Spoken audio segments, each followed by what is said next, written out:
Michael, good morning. Good morning. How are you? Good, yeah.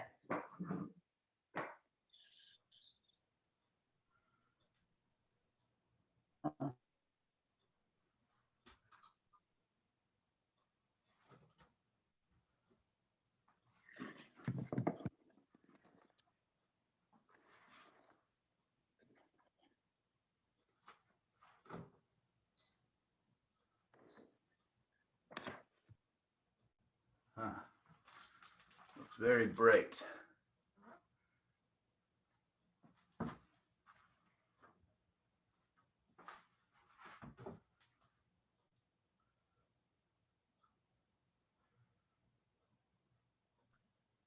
Is this the final class today? Today is, yeah. Ah, I know, I can't believe it. yeah, time passing very fast. Um,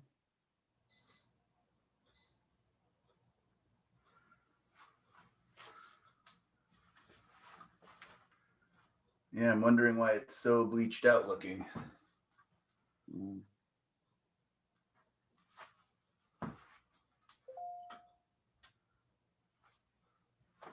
Maybe it's because of this.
Good morning. Morning. Morning.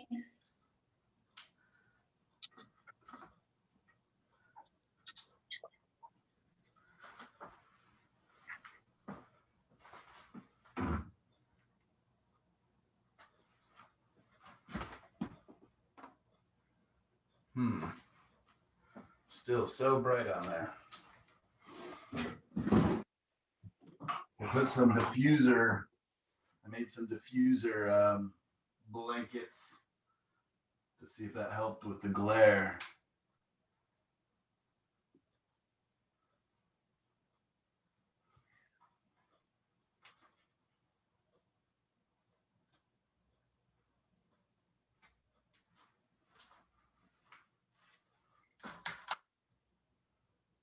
Too dark. Huh.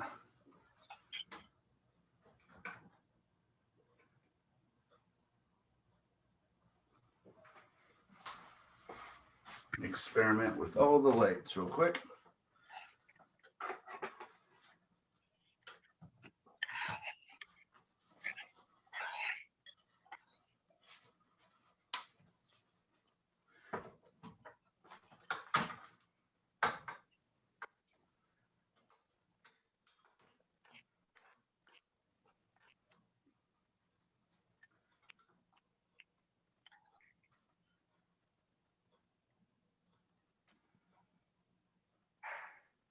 You guys have a good week off? Yes. Yeah, it looks like people painted a lot. Saw a lot of pictures get turned in yesterday. Well, I have to tell you, I was trying to rework mine, and I said, I have to step away. I just have to step away. So I just did some palette knife painting, and I was like, wow, I had so much fun. I had a blast. Oh, great. It re-energized me. I'm ready to go back and And I've been thinking about the painting, thinking about it, and I think I know what I have to do. So that's coming after this class. That's great. Yeah. How was your week off? Oh, amazing. Lots of hiking, some pretty good weather. We went to Central Oregon, so to the high desert. Oh, I've always wanted to go there. Yeah, it was nice. We did Smith Rock a couple times up there, and lots of little hikes around our property that we were at. You have some good material then, don't you? Yeah, probably. I don't show in the area right now, so but yeah, it's some beautiful Oregon and kind of iconic. I'm very confused about what to do with it's not showing any of the detail in the sky. That's There. better. Yeah. Oh, even more. Better.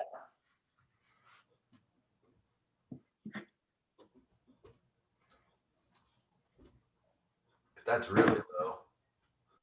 That's like barely above my palette. Oh.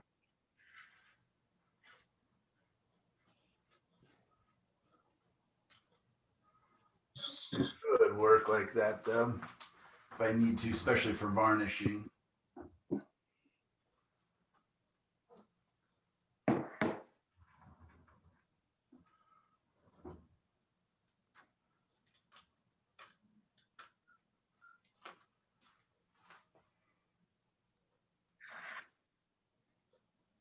All right, well, that's where we're at today. You see my big glowy ghost back there.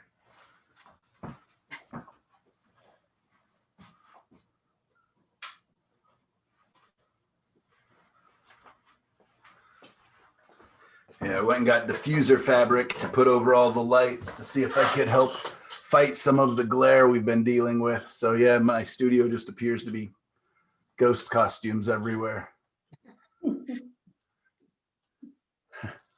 Used tape to make kind of like pillowcases out of it. And then I wrapped my light up above in this, oops. Where'd that Is that go? a special fabric? Yeah, it's light diffuser fabric. Huh. Where do you get that then? I just bought it online. It was Oh. cheap. I mean, it was not even cut well when I got it. Yeah.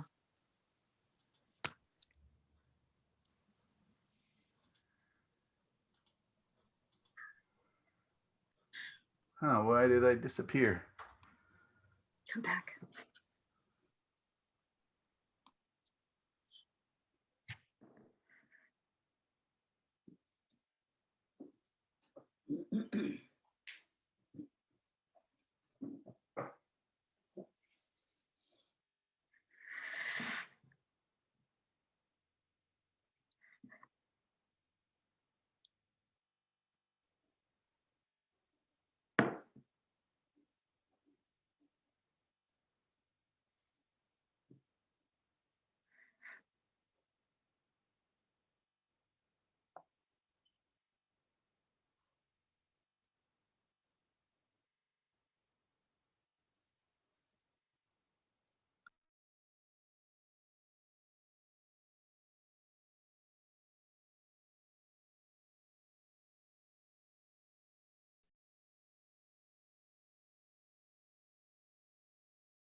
Hopefully we don't have connection issues like that throughout the day. We got to figure out how to lock it in because it keeps going to the lowest Wi-Fi connection that we have instead of staying on the highest. So I don't know if I can make it forget the other one. Anyways, all right, looks like people are tuning in.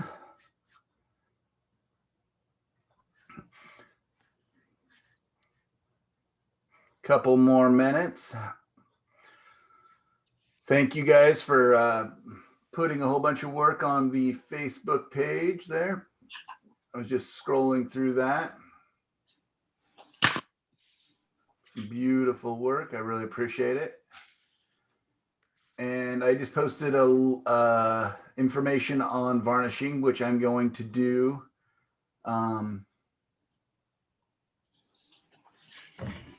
at the beginning of class. So I've had a number of questions on varnishing.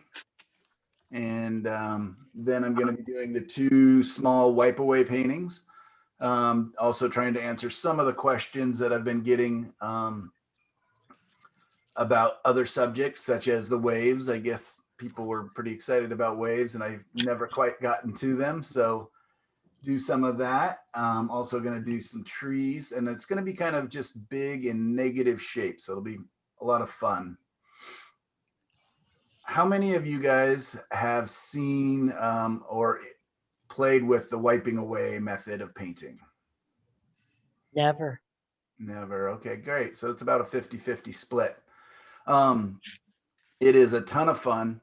I always wonder if it works well with my kind of dyslexic brain, or, you know, because I have some students who are just like, oh, it's a miracle. You've changed painting for me. This is so great. And others are just like, I will never, ever do that again. It was horrible.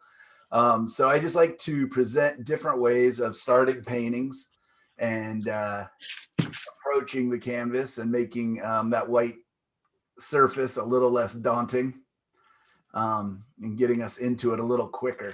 And for some of us, thinking abstractly in the beginning can be a real challenge, thinking just big, simple shapes.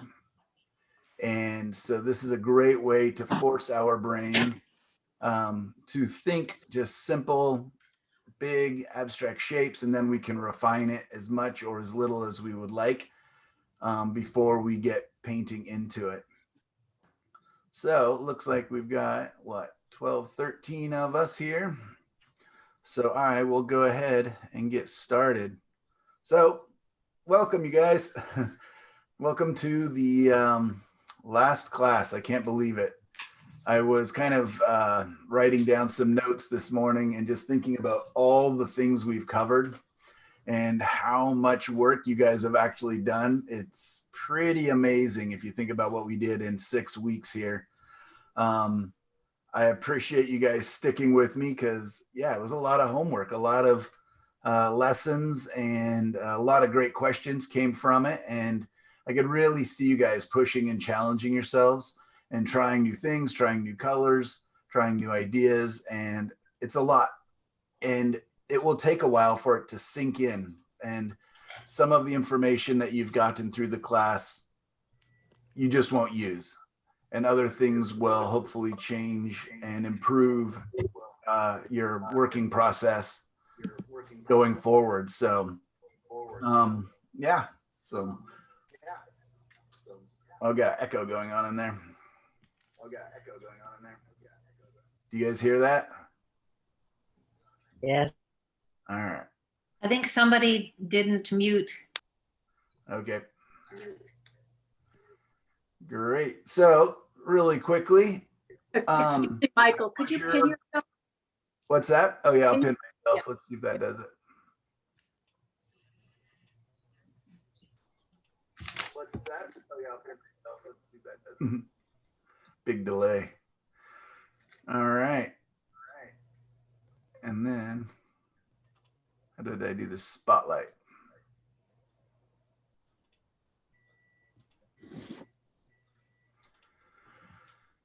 All right, so I've gotten a number of questions on varnishing. So I just actually want to just jump right into that, and we'll get to varnishing. And if you're curious what these are diffusion, light diffusion fabric that I put over my lights, including my overhead light.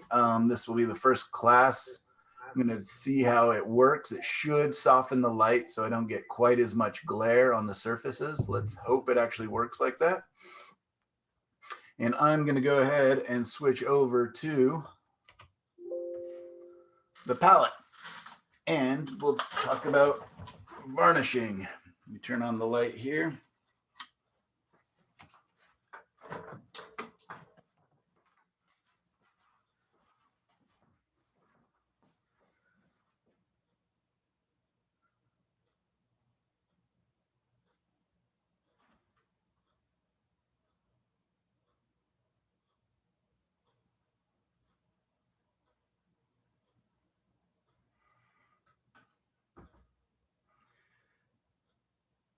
might be right there.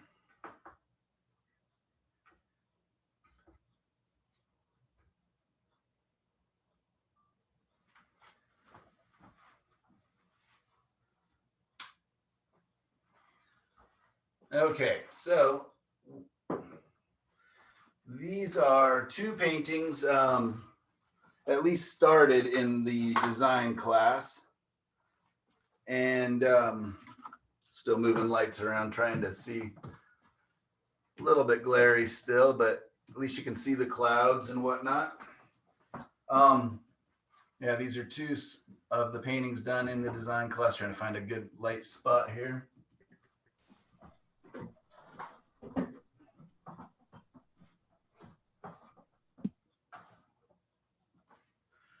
And the varnish that I prefer above all others is called Gamvar. And they have a matte, a satin, and a high gloss or a gloss version. The gloss is beautiful and makes the paintings almost look wet at all times. The only problem I find with this is in some of my galleries, it's almost too reflective. It's like having a layer of glass over the top of the painting. So I really like the satin. And for some of the bigger paintings, I will actually use matte, which kind of unifies and dulls the surface a little bit. For these, I'll be using the satin, which is kind of their in-between. And what I like about it is it will kind of go through and equalize the shine of the paint. It also is a form of protection. It protects against some water damage and smoke damage, and it's easy to clean. And then what's really nice about the Gamvar varnish is they use, it's a Gamblin product, so it goes with their Gamsol paint thinner. It dries really fast. You can put it on a painting a lot sooner than the old varnishes. And the best part for me is that I can remove it very easily just using the Gamsol paint thinner. And I'll talk about that. How I put it on is I just grab a plate or a bowl or something like that. I'm going to pour in some first. I give it a little bit of a shake to make sure the crystals inside of it are dispersed. I'm going to pour it into this bowl. I then use a firm brush. You can see I actually put varnish only on there so I don't accidentally, use it for other things. And I'm going to kind of scrub it on in a fairly rigorous fashion. And then I come through with a softer brush, also one that I preserved just for the Gamvar varnish. And I will just kind of feather it out to make sure it's nice and even across the surface. And what you should see as I begin to put it on is a lot of the dull kind of dead colors will come back to life. It really freshens up the painting, and it's kind of a beautiful, fun final stage. The big key that I've learned over and over is less is more. It goes a long ways, and you want to put it on almost as thinly as possible. If you need to go back and add a second coat after it's dry, after 24 hours, you can. That works great with the gloss. With the matte and the satin, it's a little harder to get it to go on equally the second time. And definitely want to keep it thin, because if it, after, let's say 48 hours, you go and you touch it and it's still tacky, that means you actually have too much of it and it may remain tacky forever. So then what you have to do is go and remove it really quickly with the Gamsol and a soft cloth, just going in a circular motion. Let that dry and then reapply.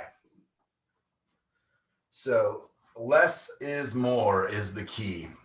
So I'm going to go ahead and pour this out into the little disposable party paper plate I've got here. And you can see that it's really clear. It appears to like have little bubbles or crystals kind of floating around in it. I'm gonna dip the tip of my brush.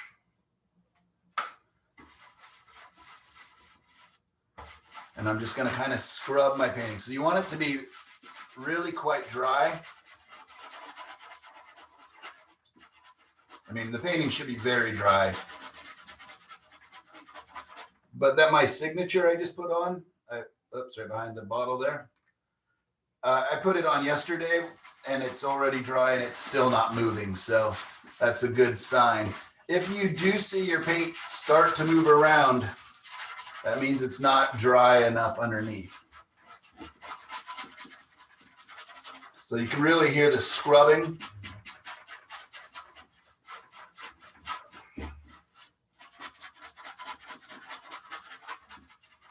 I'm just really trying to push it towards the edges. Dip a little more, make sure I get my edges.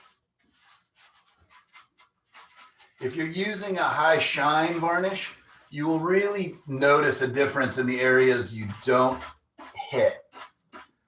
A lot of times I will take my painting off of here, look at it from different angles, and you can see if you got it on equally.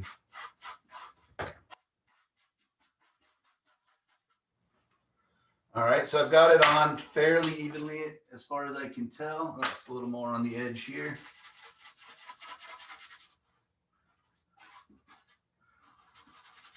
All right, my signature wasn't as dry as I'd hoped. I just kind of wiped it off there, so I'm gonna go ahead and just kind of clean that off a little bit. I'll put the signature on later.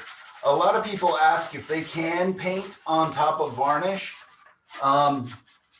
In theory, yes, but I wouldn't. Because if you ever do need to clean it, let's say it's above the mantle, get some smoke damage, you want to clean off the varnish so you get a fresh new painting again. You will most likely remove any of the paint that you've applied on top of the varnish. So if you want to go back in and paint, you can just remove all of the varnish. If you wanted to only repaint a small area, you can actually go with your Gamsol, a soft towel, and remove just the varnish from the area you want to paint into. And then let that dry and then go back in and varnish that area again. So now it looks like I've got it on nice and thin. What I'll do is take my soft, this is a synthetic brush, again, one that I just keep specially for my varnish.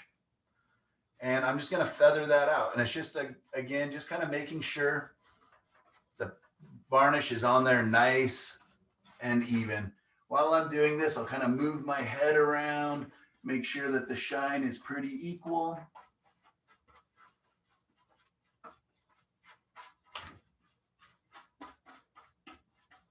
And it's really pretty easy. Typically, I will do this on a flat surface with the canvas laying down. I just put it up here so you could see it.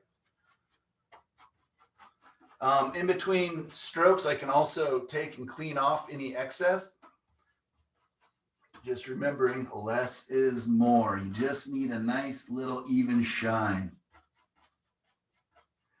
And this is a great way for, you know, on the back of it, I can write how I varnished it. And when I sell the painting, I can tell people if anything ever happens, you know, bring it back to me and I will clean it and revarnish it for them at no cost. And it's a great way to make them feel more assured of their purchase, and just a nice way to stay in contact with people. So on the back of the painting, I would write, you know, varnished with Gamvar satin. And on the backs of some of my paintings, I have a little packet of kind of collector information. And on there, I might talk about, you know, I might have a note about simply bringing it back. So hopefully you can see that the paint looks fresh and wet. I mean, it looks like I just applied it. It will dry a touch more matte than this because it is the satin, not the gloss. But yeah, really great. So I'm just gonna do this other one really quickly while I got it up there.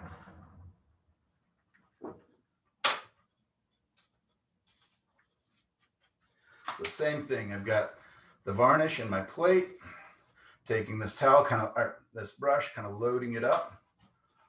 Oh, and how you want to test to make sure everything's dry enough is you can really just kind of go through, look for your thickest areas of paint, and you can kind of either really try to move them, or you can kind of stick your fingernail into them. And if they're nice and hard and not moving at all, then you're ready to varnish. With the old crystalline varnishes, they suggested up to 6 months of drying time before varnishing. So that's why I do like this. The spray varnish, which I don't use very often, I have a hard time getting it to apply evenly, but the spray varnishes are, nice, especially in a pinch. If you've got to get the painting, out the door really quickly. But I definitely prefer Gamblin's Gamvar varnish over all of the others I've tried. And it's a fairly new product in the last couple of years, so I can tell I put this one on pretty thick. So I'm going to want to remove some of that. So again, just taking my paper towel, cleaning all excess off my soft brush, and I'm just going to feather that off. And this is just a way of making sure it gets down into all the little ridges and creases of our paint. Especially if you're painting, more impressionistic or with thicker paint, you're going to have all those little valleys. You don't want puddles of it sitting inside the valleys of the paint, because again, it just will stay tacky, attract dust, animal hair, whatever else you might have floating around your house. I'm just going to do this a couple times where I feather it in, remove the excess from my brush, feather it in, remove the excess from my brush.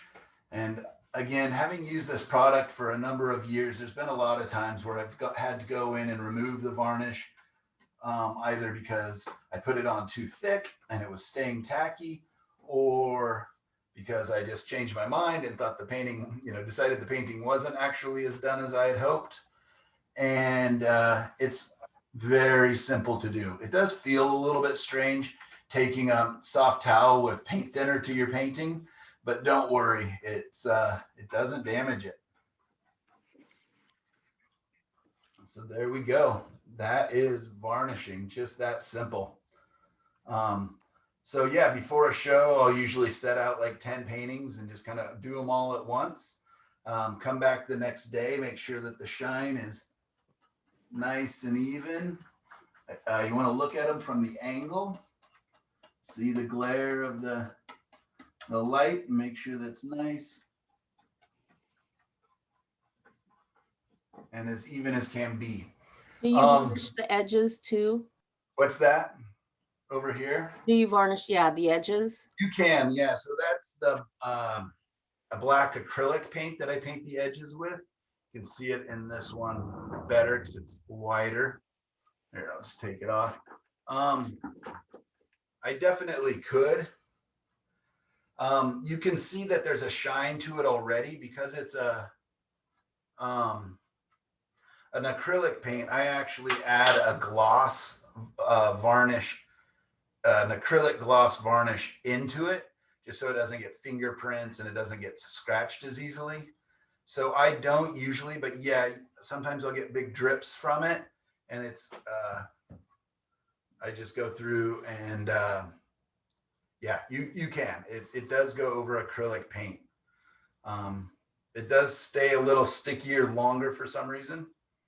But yeah, there we go. That's kind of how my painting. You can see I've already got it wired up on the back. Got my business card attached there. I just need to figure out a name for the painting, and then I put my name and the size and the materials. Underneath that, I may add, information about the varnish that I've put on there. I could put that on as a little sticker or something so it's not on the back permanently. I've put little rubber feet here so that it doesn't scratch the wall or other paintings when it's traveling. And yeah, look at that. Isn't that beautiful? Just nice and shiny. It brings out the detail. and brings the paint back to life. I really, really enjoy this part of the process. It's kind of like, oh, I remember this painting now, because, you know, we've all seen it with our oils where they dry really matte sometimes. Okay, so let me talk a little bit about, let me take a step back. So if you are using mediums and different things in your painting and not using them equally so that you have a very, very varied surface, you know, some really shiny areas, some really dull areas, some really, you know, where the paint's really soaked up all the oils. What you can do before you varnish it is something called oiling out. And what I would do for that is I would use, for me, what I have within arm's reach is my Gal Kid gel.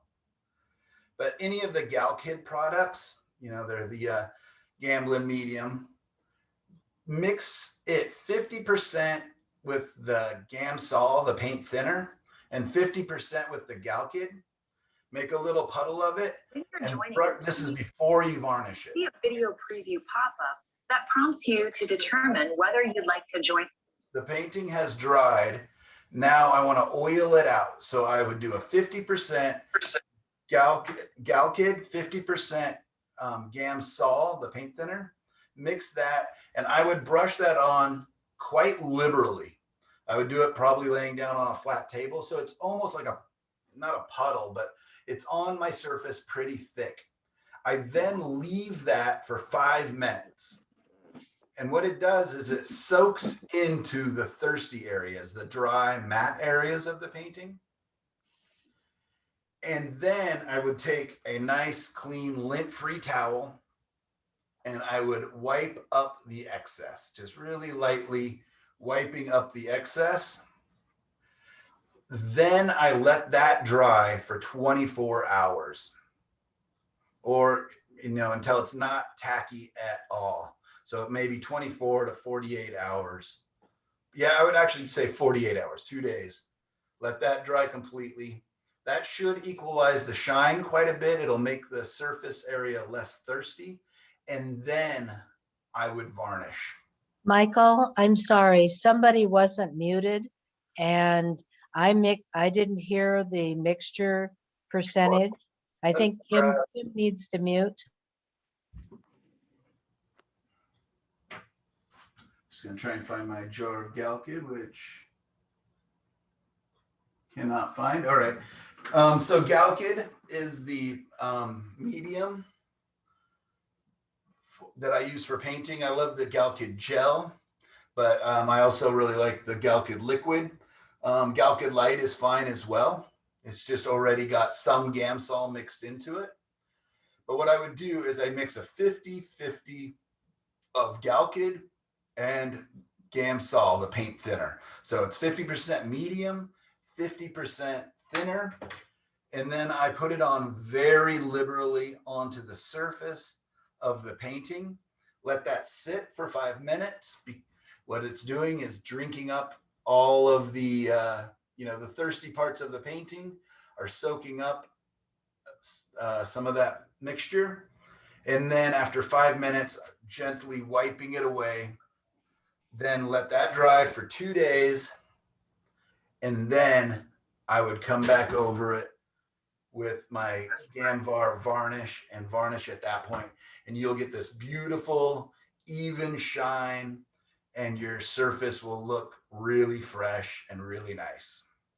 And that way, when you do go, if you do need to remove the Gamvar using the Gamsol, the paint thinner, then you have that nice surface of the Gal Kid, thin layer of Gal Kid there that you can paint right on top of really nicely. Any Thank questions you. on that? Thank you, Michael. No problem. Yeah, any questions? It's a lot of G words: Gamvar, Gamsol, Gal Kid, gambling. But I guess that's what they enjoy doing. Yeah, any questions on that? Great. All right. Well, thank you guys. Yeah, I have a quick question. please. Has anybody ever successfully removed their paint while doing this when they've removed the varnish? I don't want to, but I'm just wondering, I would be capable of doing something like that. Is there any way to prevent that from happening? If you do the oiling out that I was just talking about, that's really going to lock it down. That's like almost putting a layer of glue on top of everything. You think of the medium as the glue that you mix in with the with the pigments. So no, the only way that would happen is if your painting is not dry enough. So if you paint thick or you have big, thick areas of your painting, like in the next class, we'll be doing, some impressionistic work, and I'm going to challenge people to use a lot more paint on that surface. Or if you're doing palette knife painting, let's say, you might have some really thick areas. You definitely want to let that dry for, a number of weeks before varnishing. And I've never, when removing my varnish, had any issues with the paint coming off if the painting was totally dry. So let's just say you're getting ready for a big show and you've got to turn in your paintings in 8 days, like I do. I don't want to be painting up till, a couple days before, because for one, I'll have wet paintings. I don't even want to be painting up till a couple weeks before if I want to turn in varnished paintings. Okay, so there are times that in my shows, you'll see paintings that have not been varnished, and that's fine. You don't actually need to varnish your painting. It's just kind of a professional courtesy, an extra layer of protection, and it does oftentimes make the paintings look more cohesive and complete, and beautifies the colors a little bit by bringing out their strength and stuff. So you can see, well, very shiny, but yeah, you can see all the different colors. It brings out some of the detail. It's really nice what it does for the paintings. Excuse me, I'm sorry, I hate to break in, but could Kim Catalina please make sure she's on mute? Thank you. All right, and I can scoot I'm back. sorry about that. I can scoot back over and mute everybody here. Just a little promotion for those of you that are interested. I got a couple people asking about if the demos are for sale. Wow, that's so red. That's so crazy looking. I'll take better photos of these and post them. These, when I do live classes in person, I do sell my demos.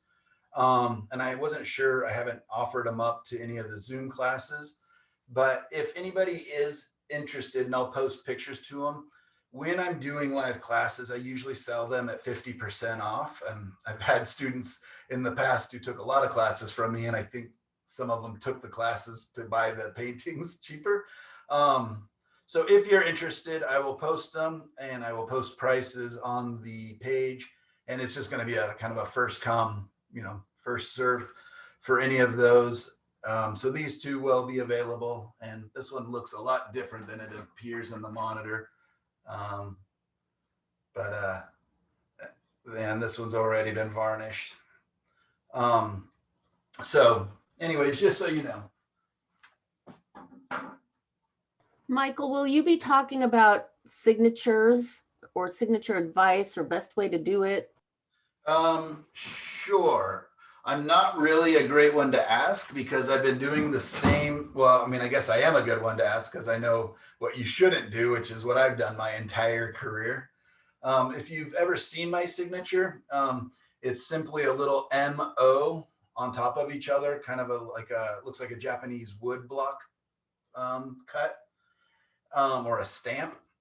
I picked that up from looking when I was a little kid. My parents had a couple Albrecht Dürer prints in our house, lithographs, and his signature was an A and a D put together stylistically. And I just assumed that was how artists were supposed to sign their paintings, with their initials. So I actually have been using the same signature since 4th grade, if you can believe it. It's just my little MO. It's nice. It looks good, I think, on the painting. It makes people curious. The only problem is with my signature is if you don't know, like let's say there's no name tag near the painting, or they don't know me, or they see it somewhere like in a hospital hanging up or something, there's no way for them to look it up. They can't just Google MO and hope to find me. So I've definitely had people, years later go, I saw that signature and had no idea. So I kind of wish I had gone with, my name written out in a way that was legible and people could look me up from my signature. What I typically do for my signature is, this is where my little tiny brushes come in useful. And I will just mix the paint with a tiny bit of the paint thinner, just so that I get it to the consistency of ink. If it's too thin and runny, it just kind of bleeds out and makes a mush. I definitely let my paintings dry. If I want to sign it before the painting's dry, which I do with my plein air paintings lots of times, is I will simply flip my brush over and then scratch my name in with the back of my brush. And in fact, I run a couple of my brushes that I use for plein air through a pencil sharpener so that they get a really nice tip, or just take a little knife and just sharpen the tip. I'll use that sometimes for texture, adding grasses and different things when I'm painting. But yeah, it's a nice way to say, look, this was an alla prima, meaning done all in one sitting painting. If it's scratched all the way back to the surface when it was wet. So yeah, what's your question about signatures?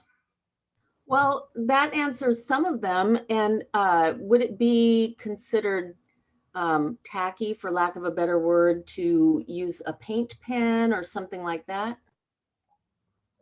I would just want to make sure that it can sit on the surface of oil paint. I think a lot of pens, I do know people that use permanent marker, and I have used that in a pinch, like a black permanent marker. It looks really weird and mechanical compared to the painting. So what I will do a lot of times when I need to do, a quick signature, let's just say I've gotten to the show, I completely forgot to sign the painting, I don't have my paints with me, is I will grab the Sharpie, sign it as small as I can with the Sharpie so I don't get big, thick lines. And then I will, while it's wet, I simply take my thumb and stick it onto the Sharpie and, just touch it for a second, pull that off. And that pulls off about 50% of the Sharpie. So it doesn't have that high density black gloss to it. And it looks a lot more naturalistically that way. Yeah, I mean, I do see people that sign with different types of pens, and that would be a great idea. Maybe that's something I should look into, is a pen that does go on top of oils. It's not something I'm really aware of besides the Sharpie. And there are oil pens, so yeah, maybe. How far from the edge? Well, so again, I've prepped these panels so that they don't need to be framed, and generally they're a little wider than this, but what the great thing about these is I can ship them really inexpensively compared to a framed painting, which weighs so much more. And then the frames are very prone to getting damaged. So during COVID, basically all my galleries said, please stop framing your paintings. And I think I've shipped 100% of my paintings during COVID without frames. Just, saying there's a bit of a price reduction because I'm not framing them. So you can frame them, you can match them. And I just explain why, because I mean, again, the shipping's 4 times more expensive with a nice, good frame on there. So I just figure out that the average frame is about 1/4 of an inch up to about 1/2 an inch overlay. So I definitely want to make sure that my signature is not going to be covered by the frame, and worse yet, covered halfway by the frame, because that looks horrible when you just have a signature half peeking out from behind a frame. So you put it in a little ways. There's no rules like where. I've seen artists I think John Singer Sargent would paint his up in the corner, or his signature up in the corner sometimes. I generally go to whichever corner on the bottom looks better. I don't have a rule right or left on them. It's just, you know, which side looks a little better. The other thing about using paint versus a pen is I can look into there and find a color that looks good but is not in this area, you know, so it goes together and harmonious. I think it's really tacky, like when you had a painting this kind of muted gray color, and then all of a sudden you have a bright red signature here, or bright, you know, really dense black or bright white. I think that can look, you know, it's you want people to see your signature, but at the same time you don't want to be demanding that they see your signature. I also have to laugh when I'm judging art shows and stuff, and it's obviously, you know, beginner paintings, and their signature is huge. It just, I mean, maybe not their intent, but it strikes me as a big ego thing. Like, this will add value to the painting, my big signature across the bottom.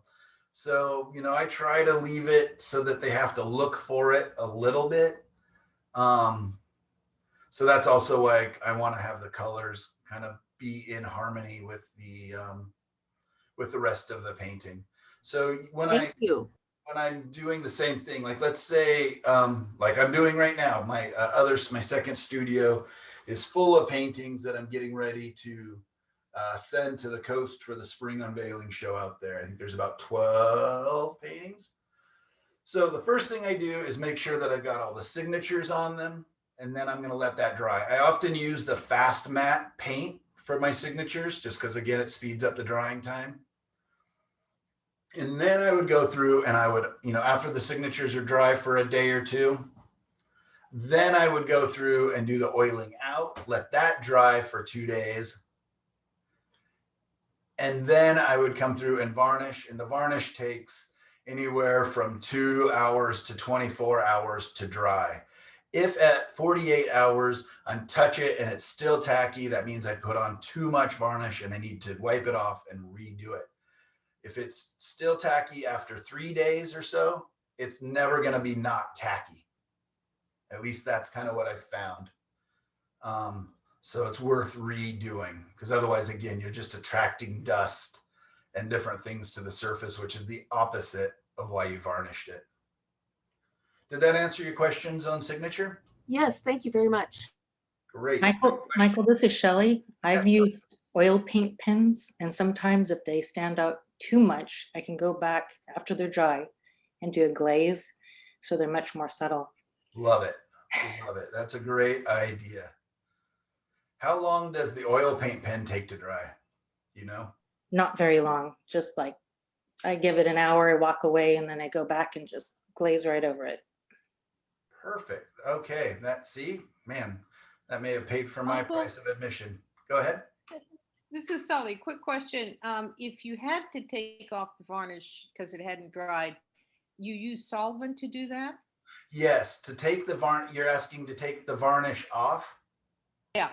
If Yes, if you'll you just like use- if you got it on too thick. Yeah. I just use my Gamsol, the paint thinner that I use. That's all my brushes are sitting in over here. That's all I use. Just I take that with a soft brush or with a towel. Actually, I usually will just dip a towel and in a circular motion, very softly wipe across, and then immediately it takes it off super fast. Immediately take a clean towel and wipe wipe it off, and it comes right off. It's amazing. That's probably my favorite part, because a lot of times I varnish and it goes to the show and doesn't sell, or right before the show I realize, holy cow, I forgot, you know, it needs more. I would rather have a complete painting unvarnished in the show than a poorly finished varnished painting in the show. Most people will forgive you for not varnishing the painting. And a cool thing, again, and this is kind of a little sales tactic, is I can actually on the back write, not varnished, please contact the artist. And then I get a chance to meet them again. So if it's sold in the show, then I can meet them again, have them come to my studio and actually get a little bit of one-on-one time with the collector. And they're usually, you know, as I'm varnishing my paintings, be looking around at the studio, asking questions about other paintings. And it's just a great way to make things a little more personal. So that's also why I write, you know, free cleaning. I don't want to, you know, charge people to take the varnish off and reapply it. And I just have them come to my studio generally if they're within distance. I have had some people ship it and I quickly redo it and ship it back. But most people, most damage, like smoke damage on varnish, you can actually just take it and wipe it off. It's like, I think of the varnish as putting a thin layer of glass over the painting to protect the surface from, you know, fingerprints from children, from, it doesn't scratch nearly as easily as when it's unvarnished. Yeah, it's just a nice way to finish your painting. And again, it just freshens up the colors. So I really like it. Great questions, you guys. Anything else?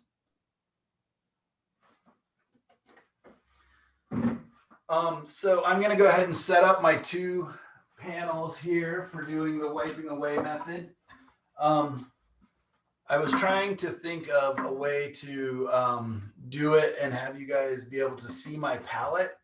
I may put the palette kind of up, the paint up in this corner so that you can see it a little bit, but I will definitely try to describe what I'm doing as I'm applying the paint because I want to do 2 of them.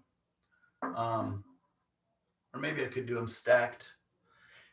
Let me figure this out really quick, and I'm going to take a 5, maybe 10-minute break because I'm going to take this down and reset this up to do the next demo and clean up all my varnish stuff I've got going on here. So let's take a 5-10-minute break and grab your tea, and I will see you guys in just a minute so we can do wiping away.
Michael, can I ask you a question while you're working?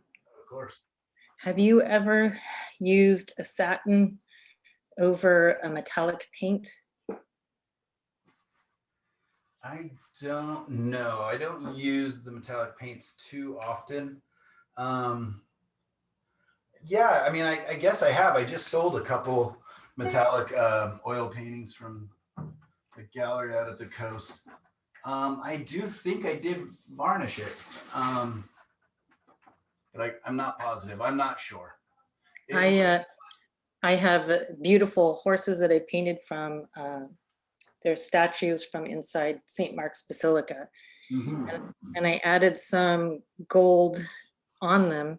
So as the light shifts, sometimes they look like they're jumping out. Right. I'm like, I've never varnished it, so I'm like, satin?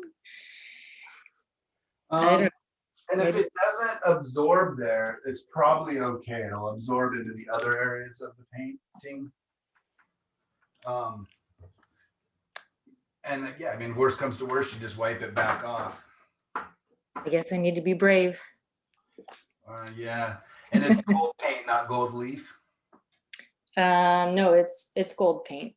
Okay. I'll just email you a photo of the painting and you can tell me what you think, because Great. I can tell it has some places that aren't, the painting's not even, so. I need to take it out of the frame and varnish it. Do you paint, do you paint your edges first and then put the blue tape over it? Or do you put the blue tape on and then paint the edges last? Both. If I'm, doing a whole bunch of edges, I'll do a bunch of edges, paint them. These are not painted yet. I just tape them because it keeps them nice and clean. Otherwise I'll get, different edge quality and stuff. And it's just much easier to. How do you do the edge and get a nice crisp edge? Because I've kind of struggled with it being a little wavy. Sure. My simplest trick is my cheapest trick. And that is these guys. And it's much easier on boxes because they have a super hard, crisp edge. On canvases, there's because it's wrapped around the board, it definitely tends to have a softer, rounder edge, and I have a much more difficult time keeping the edge quality really clean. Because I'm using acrylic, if I'm painting it over the top of the oil painting and it does get over, because it's acrylic over oil, I have a couple minutes to wipe it back off. I just use a little bit of water on a towel and it wipes right back off generally. But yeah, painting edges can be a bit of a trick. The key is as I'm painting the edge, as I lift away, like up and away, as I get towards the edge and it doesn't drip over. Yeah, and I usually kind of load the paint up on the back far edge of the panel and then push it forward, brush it forward as I'm kind of lifting up as I come forward. Yeah, right now it's so automatic, I almost never mess up, but in the beginning, I definitely remembered messing up a lot. And what I use for my edges, and this is a formulation I've been experimenting with for the last 2 years, and I just load up Tupperware, and I load it with like 2/3 black gesso. And I just try to, usually try to find the blackest gesso I can find. And for anybody who's used black gesso, you know that when it dries very, very matte and chalky, which is great because that way, it can absorb the paint. But for my edges, I notice I don't want that. It scratches really, really easily. And it leaves fingerprints and it's constantly getting blemished. So I'm constantly having to paint the edges, which is what I was doing. But now I will mix into this black gesso. You can see I buy everything in bulk. Gloss, it's really hard to see. Gloss gel, Liquitex gloss gel.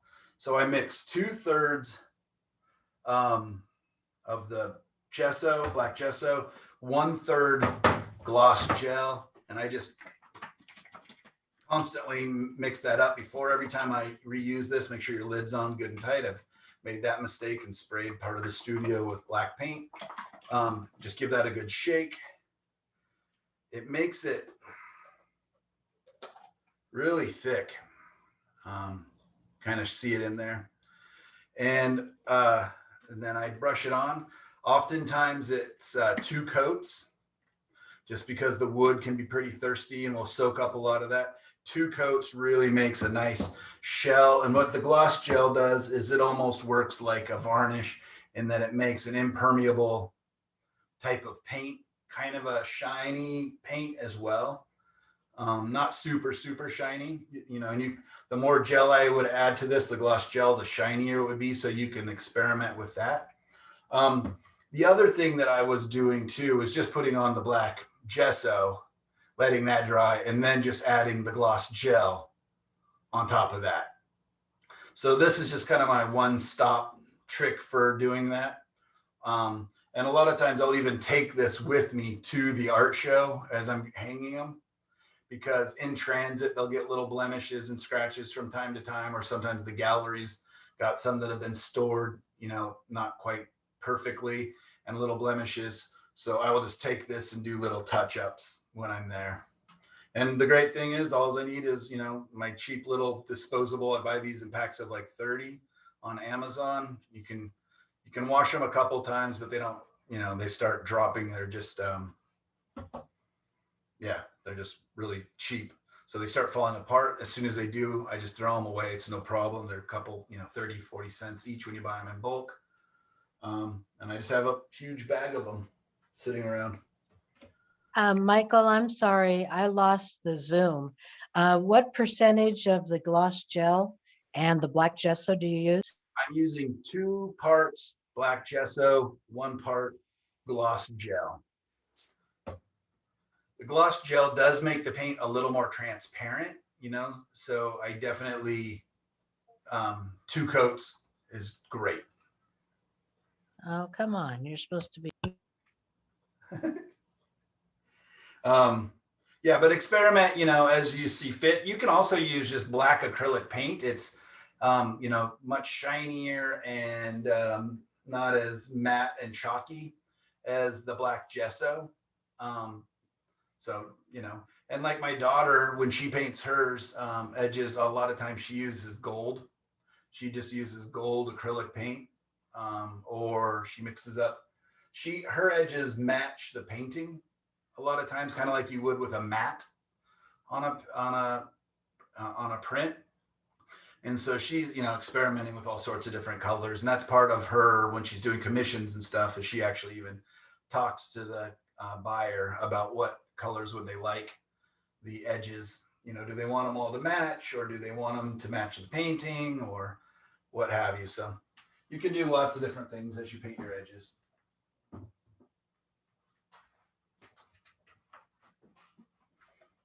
Have you ever used oil paints for the edges? Yeah. It's just really messy. You got nowhere to touch the painting hardly.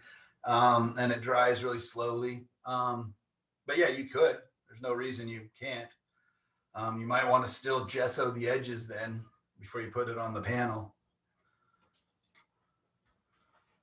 All right, as I'm loading up my, so this is gonna be a little bit tricky. You see that I had to stack them. Do you guys want to see the palette? Or would you rather just see 2 paintings side by side? Maybe at least at the beginning. See, okay. Because yeah, this way I'll have to kind of go up and down a little bit as I'm doing them. Well, do what's easier for you. Okay. I agree. Very quickly, I'm just going to switch it to using my big palette on the one I'm standing in front of here. I do think that will be easier. Sorry. I'd like to know where everybody's from. There you go. Michelle Fritzler from Hillsboro, Oregon. I'm in Oregon City, Oregon. It was Schroeder from Eugene, Oregon. I'm Barbara from North Carolina. North Carolina. Where about? I'm Liza from Portland. And this is Mary Shammy from Portland, Oregon. Yeah. I'm Kathy from Salisbury Beach, Massachusetts. Oh, wow. I'm Susan from Lori. Maryland. Sorry. I'm Lori.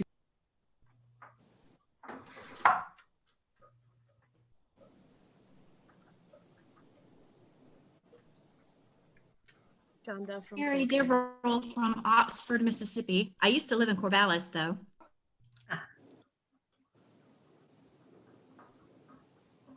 I'm Kim Bonney from the San Francisco Bay Area. Jelly Fagan from Beaverton, Oregon.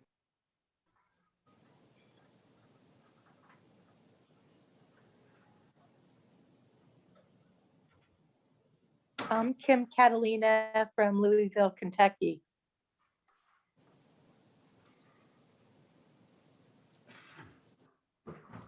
And P.S. It's supposed to be 84 here today.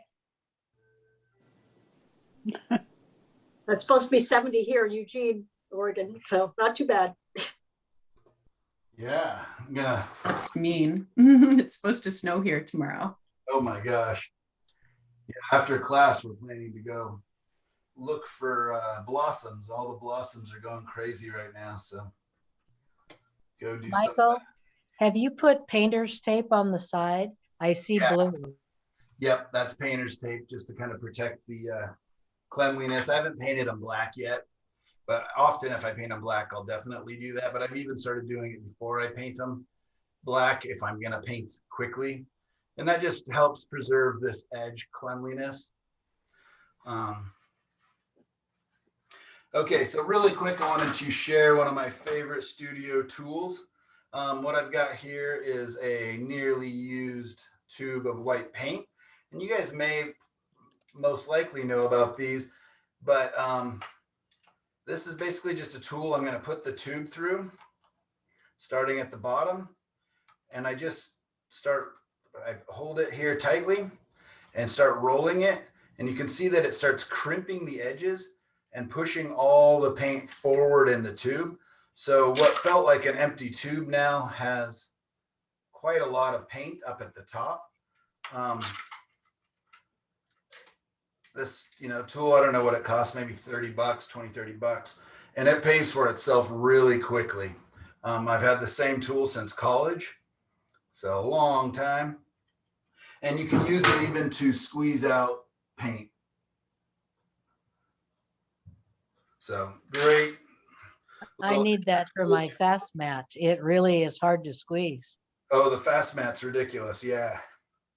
Especially, that's actually why I pulled it up, is this is an old Indian yellow fast mat, and it is like a rock in there. So let's see if we can't get some of that out still. You can see I've done it already once. I probably won't start all the way at the bottom, because what happens after you've crimped it a couple times is it does have a tendency to break open the edges of the tube, and you can make a big, mess. Does that little machine have a name? Tube wringer. Wringer as in W-R-I-N-G-E-R. So yeah, even though this tube is rock hard in here, I am able to get some paint out. The colors I will be using today are from the Split Primary palette. But I'm using my transparent colors in there. And you can really use almost any colors you want. In fact, even black works for this. I actually have an example of that. Where I did, you can see I just got my underpainting in here very simply, using just some gray tones. So that's one way you can do it. And that's how I think I told you guys the story about going out and doing plein air value studies. This is one I was painting on yesterday, just as a little bit of fun at the end of the day. And all I'm doing is just looking for shapes, looking for some designs. You can see I can get some detail down in the tree trunks and different things like that, even in the grasses. But it's basically, I'm just creating a very quick underpainting. So I'm going to be using the titanium white, Indian yellow, quinacridone red, if I can even get the lid off, and French ultramarine blue. At least for the pink one here. For the yellow one, I may actually use some transparent earth red. I like using the transparent colors in this phase, in this stage, but you can use any colors you want. I often will use my fast matte colors in this stage as well, just because I want this to dry, because usually 90% of the time, this is not a finished painting. This is just a quick way for me to start my design and get going with my painting. So the fast matte's a nice surface to paint onto. So for this painting, I'm going to do kind of some trees and a creek, kind of my favorite thing, with a little bit of a hillside coming in, some kind of oak looking trees, some grasses. And I will do kind of a backlit sunset-y looking image on this one. On this one, it's actually pink. You can see it in the shadow there. See if I turn off this light. There you go. You can really see how pink it is. So I'll turn it off from time to time. I'm going to paint an ocean scene with kind of a front lit, kind of a big cloud, being kind of top lit as the sun's coming over the hills, with some waves down here not catching as much light.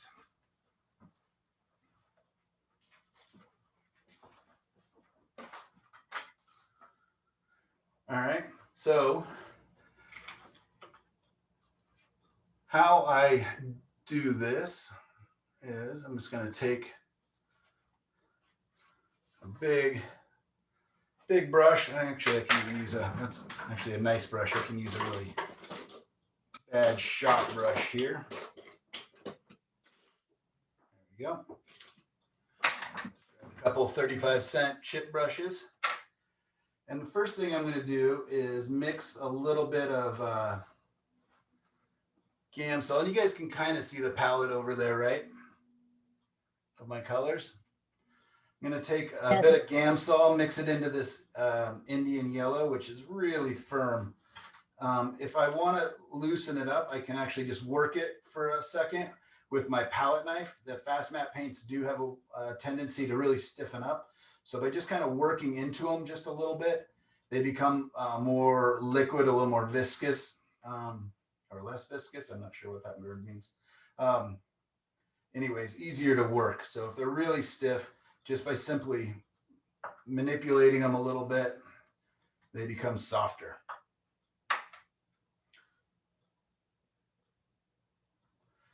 And I'm going to simply take that, tighten this down a little bit more.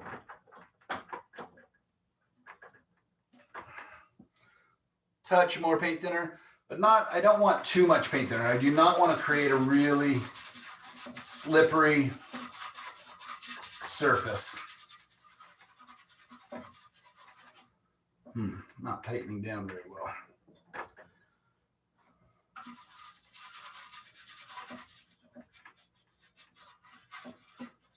I'm then going to take a little bit of my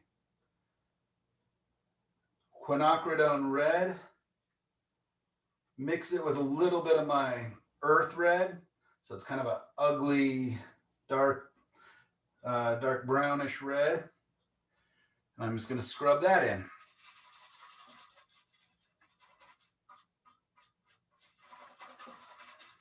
That first color that I put down, the Indian yellow, should kind of stain the surface a little bit more.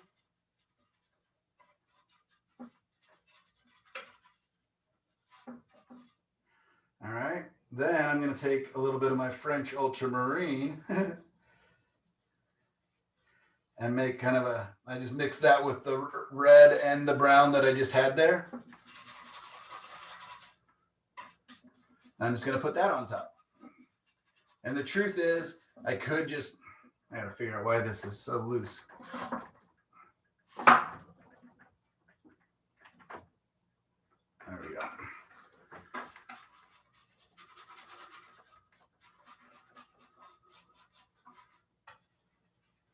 Not too much paint thinner, just a little bit so the paint, you know, moves around a little bit. I saw on the Facebook page, somebody asked about their paint becoming too stiff. You can mix a little bit of your Gamsol paint thinner, just a touch of that in if you need to, or you could mix your medium. That's actually kind of what one of the main purposes you use it is to add to the slip of the painting.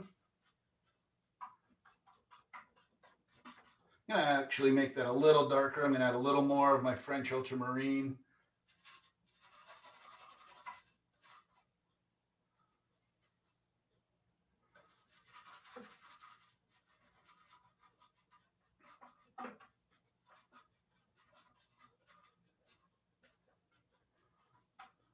All right, I'll let that sit for a second. Now on this one, again, it's pink. I know it's not probably appearing very pink to you guys. Again, you can see it in the shadow. What I was thinking I would do here is kind of a gray green on top. It's got a dark fingerprint on there. I want to make sure that doesn't stain, just in case that's an important area. So I've got my pile of mud here. I'm just going to manipulate that a little bit by adding some more Indian yellow and a touch more blue. So it's going to be, it's got brown and red in it. So it's going to be a very kind of ugly. And normally I would not really add white to my color here in this stage, but I'm going to try and see what happens when I add some white to it.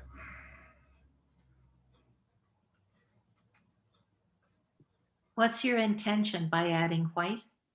I just, I kind of know what I'm going to do. I'm basically kind of mixing up the sky color. And I want kind of a darkish gray green sky. That's going to make the pink clouds that I'm going to reveal by removing the paint look hopefully quite nice. You know, it's kind of the opposite, right? Pink versus, you know, a brighter pink versus a gray, blue, green. So I got a nice big pile of quite ugly gray, blue, green. So let's see what happens when I add that. The good thing about this stage is I can cover all of it. None of it has to be seen in the final painting. Oh, kind of beautiful.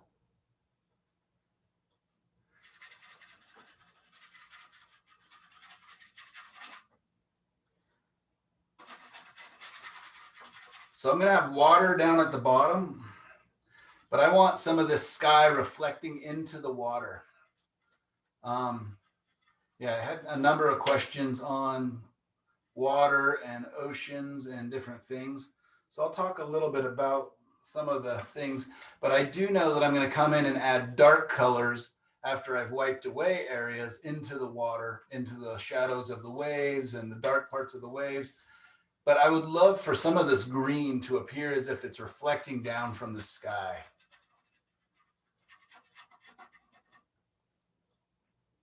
A little bit of paint thinner, just so it moves around a little better.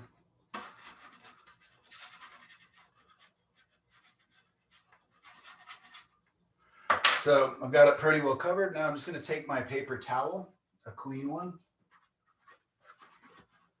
And I'm lightly, with light pressure, I'm just going to kind of wipe that around just to kind of spread it around evenly.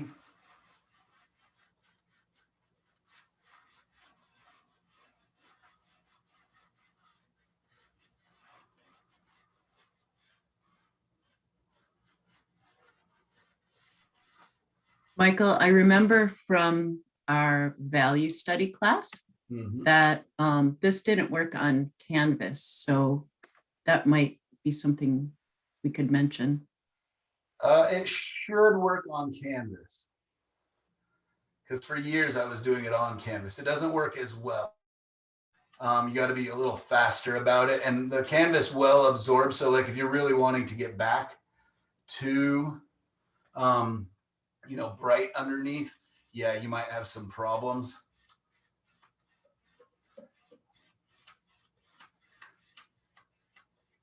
And one note I forgot to say was that I actually painted those colors underneath, not with gesso and acrylic paint. I actually painted them with oil paint because I knew I had the whole spring break to let them dry. So oil paint will be less absorbent as well. So if you do want to try this, you might want to do a coat of oil paint on top, let that dry.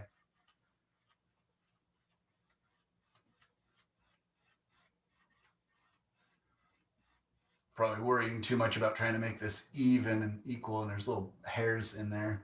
Got to get out. All right, let's just keep moving. All right, we do the same thing over here. Just light pressure. Because it's the fast mat, it's already getting sticky.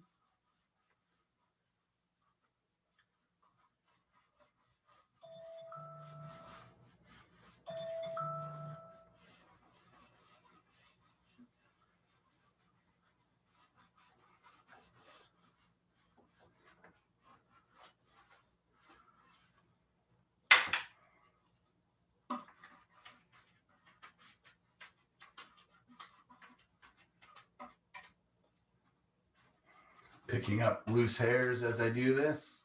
So making sure when I do, I just grab them with my paper towel so I don't just keep moving these little stray hairs around. That's the real downside of using cheap brushes, is they do toss hairs. You can make this as perfect, you know, as smooth and even as you want. I sometimes find that having these kind of very uneven, kind of almost messy surface can be really quite nice, actually. You can make it as dark or as light as you want, you know, by having more paint, thicker paint, or whatever else. All right, so I've got two nice ugly surfaces. Got a very dark browny reddy one and a greeny one here. All right, I'm gonna go to the green one first because I think that it's a little more time sensitive, because I want to pull out clouds. So what I do now is I'm going to use my clean paper towel. My tools for today are clean paper towels and my jar of Q-tips. All right. So basically I want you to think of it almost like clay. You know, you've got a big mound of clay, and now we're going to subtract, pull away the clay to reveal the scene we want. I'm going to give myself a horizon line, probably right about there.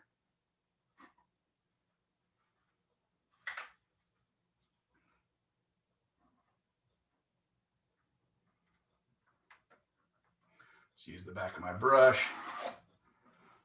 There we go. Not very visible in your monitor, but trust me, there's a little pink line there now. And what I'm going to do is I just kind of want some big, I'm going to loosely base it on an older painting of mine, or not too old, but kind of this. So what I'm going to do is make up some nice bulbousy cloud shapes.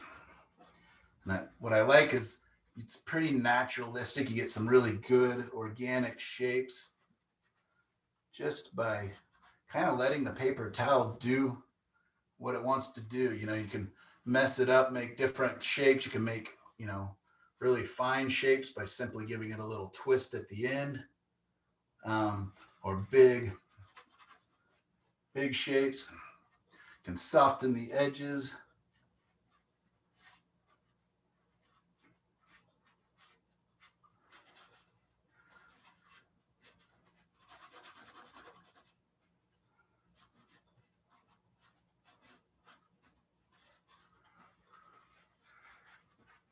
Isn't that kind of fun? You can see Yes. beginning to materialize, hopefully.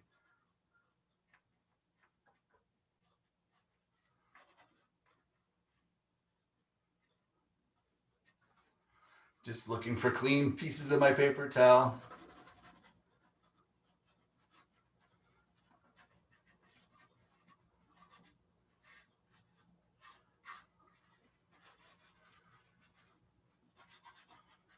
And it's not a one-way streak. I can come back in and add paint, which I'm going to do. I can, you know, if I decided, you know what, I don't like this cloud up here, I can just simply take my brush and, you know, I've got a little time. It's wet clay for a little while.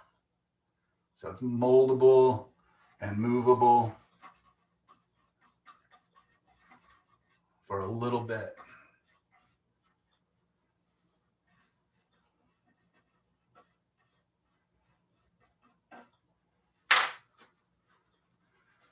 If I really want to get back into it, I just take my paper towel, I just dipped it into the paint thinner, the Gamsol. And just want to make sure it probably doesn't drip too much. I can use that to really knock it all the way back. That's the pure surface underneath.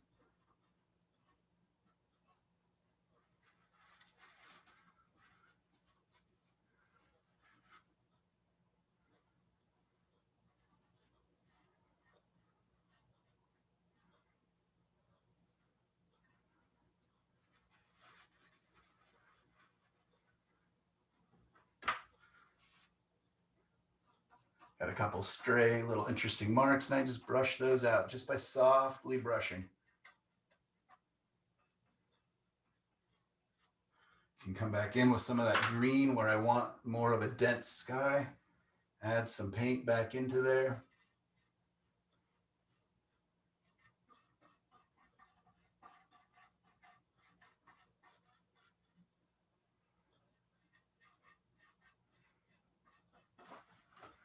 And pretty quickly, I have a very organic looking sky. You can see my horizon lines down a little ways below my clouds. So move a little bit more here. Maybe, but I was kind of thinking of that like haze a little bit down towards the marine layer. Gets a little bit darker. But I do know that I probably want to come in and add some kind of purplish colors or something else, not just the green, because it just looks like the sky behind it. So I'm just going to go ahead and take it down to the horizon line. But I do want the clouds to appear to be top lit more than equally lit.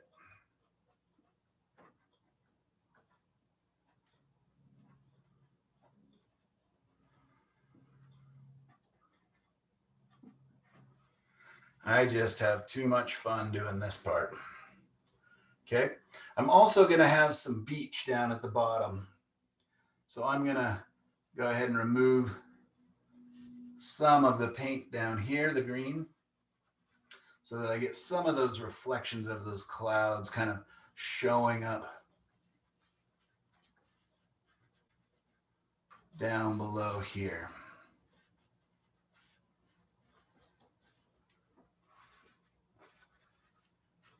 Kind of underneath maybe the bright cloud, I can make it a little brighter there, maybe a little brighter here, a little brighter here.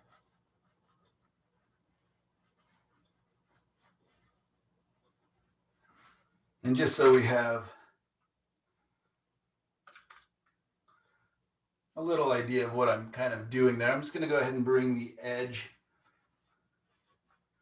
of the surf in just so we can see what I'm talking about before I actually move over to the other painting, because I am dealing with a bit of a time constraint because it is tacking up quite quickly because I use the fast matte paints,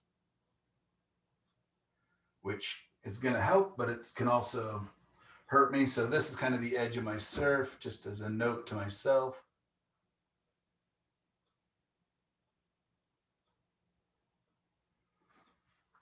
So here to here is going to be my oceans. Below there is going to be my beach. And above the horizon line is my sky. I've got a couple sideways striations, kind of, I think they're following the texture of the box that it's painted on, the wood that it's painted on. So I'm just kind of trying to obliterate that because I just don't want these really strong sideways lines. All right, I'm gonna quickly move over to this guy as what's gonna, don't really like that X right there. So let's just,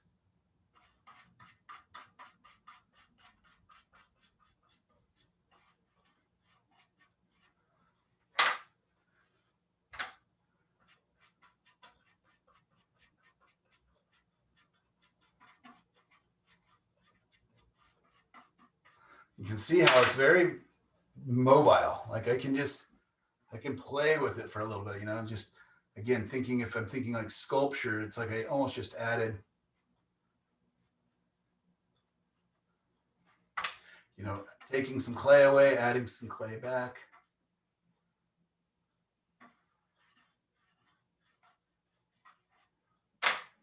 Just kind of have fun with it. You know, worst comes to worst, I just dip my towel in my Gamsol and wipe it off and dry the board and start again. It's really, really nice. So a lot of times when I'm out plein air painting, I will kind of start it like this. You can see how it just kind of forces me to really focus in on what's the important thing. Okay, it's the clouds. Let's get those in. What's, you know, the big shapes. It's, you know, a sky, an ocean, and a beach. Okay, knock those in really quick.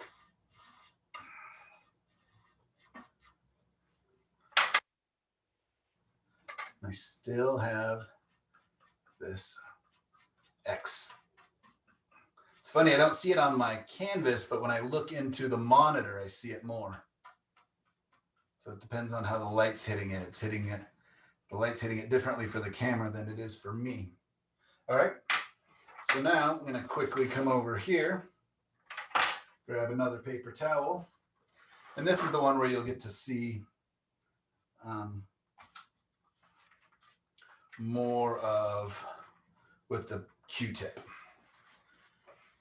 All right, so my horizon line is approximately up here on this one.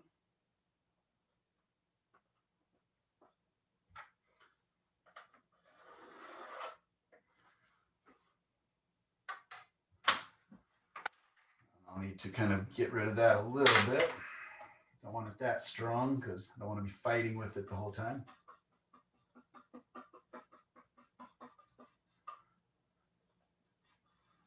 That's just a note to myself. So I'm going to think in abstract terms. What are my biggest shapes? I've got my sky shape, which is kind of, you think of it as a negative against the clouds. Let's see if I can bring that over, if that changes the lighting a little bit. There we go. I've got my ground shape, which is going to be my big kind of dark form in it. And I have my water shape in it. So, you know me, I'm going to have my S curving water. I'm going to have some different shaped trees here. And I'm going to have a little bit of a bank coming down over here. So I'm going to go ahead and start with kind of softly getting in my water shape. And I want it to S turn back into there. So let's see, let's kind of bring it up to about here. I'm going to give it a turn down to about there. I'm going to bring it back kind of off the page. All right, you kind of see my S turn there. It's going to kind of go up and behind over here. And this bank's going to go way over here.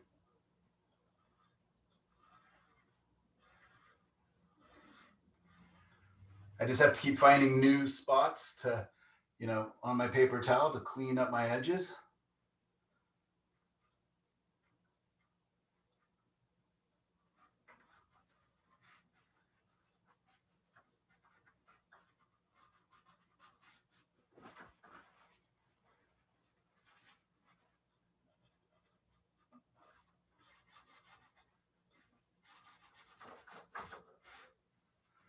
Definitely tacking up, so you know I got to keep using a little more pressure, but I'm actually going to let some of the messiness, I don't need to take it all the way back to pure color. I'll use some of that kind of soft edge quality that it instinctively or kind of inevitably gives me.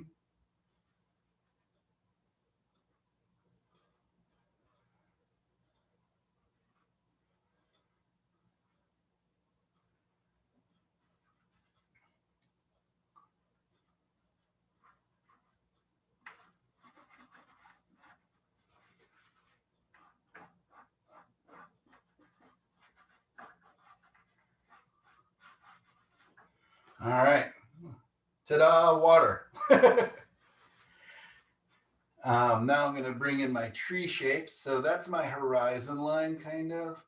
And actually, it's a little high. I could actually take my water up a little more. Just going to pretend my horizon line is instead a little bit lower, right about there. I don't know if you can see that. I'll zoom in just a touch.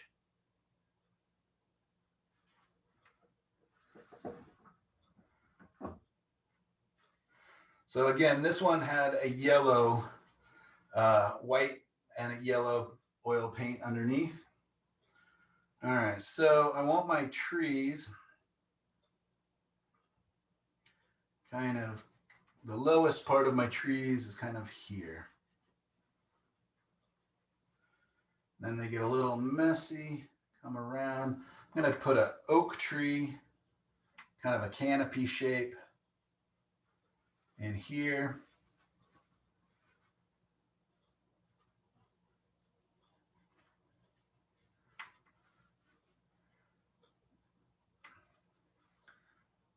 Yeah, kind of like that.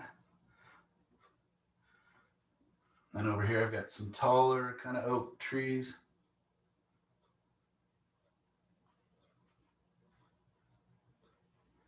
And a big one kind of coming off the edge.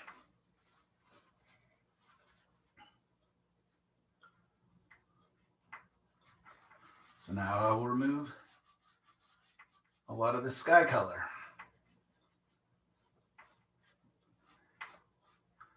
So you can really see how it's negative shapes. It really just helps me to say, are those interesting shapes? Are they different? I can look at them really quickly and say, you know what, this one's like too much of a mound. What can I do to kind of break that up and make it a little more regular?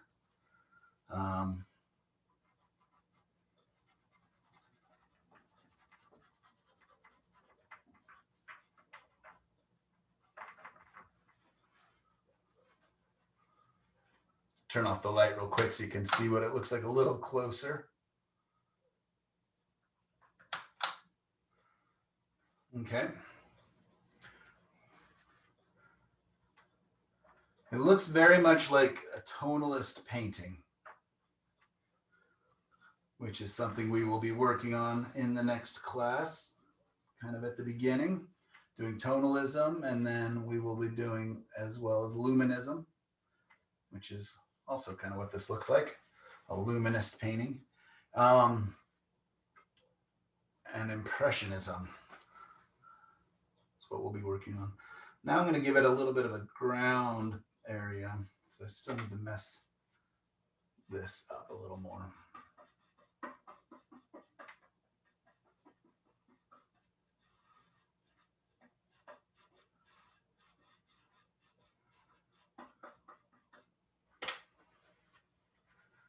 So I have my ground right up against those trees. I'm just not pushing quite as hard. There's going to be a little bit of a hillside hinted at here.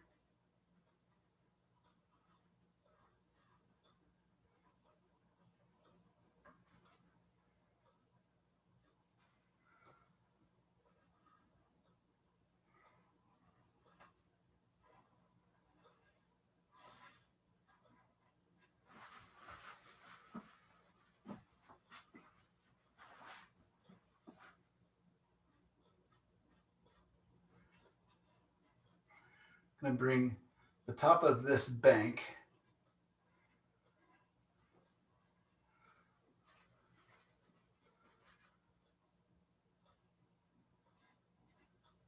over here, kind of to the base of these trees over here.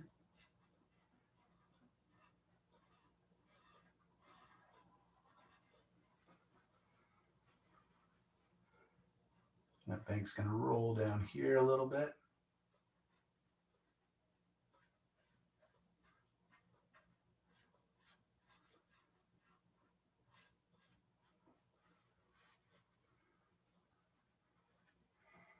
And this bank, kind of the top of it here, also gonna kind of roll up.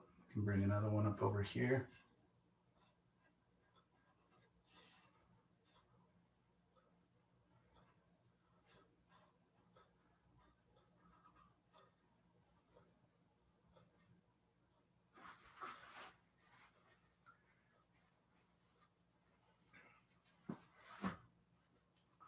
Getting a really dirty towel here, so I gotta hunt a little harder for clean areas to put my finger in there and kind of wipe away more. Any questions yet of kind of what's going on? I know it really looks pretty messy right now, but I'll show you how quickly I can get it to hopefully become something interesting. Tops of these grasses are also getting some light.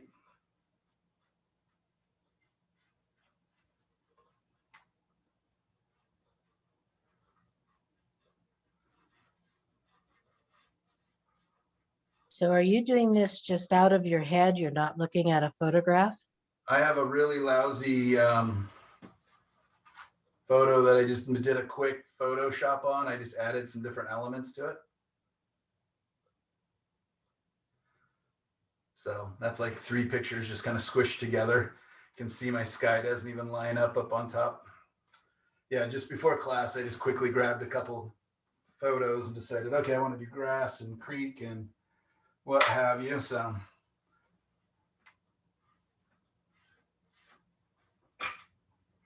and then I turned it to black and white so that I would have to make up my colors and my lighting on it. And that's why I decided to do kind of a backlit.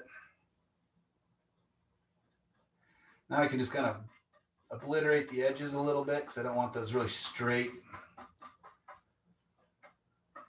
edges of the water. I don't want them so clean.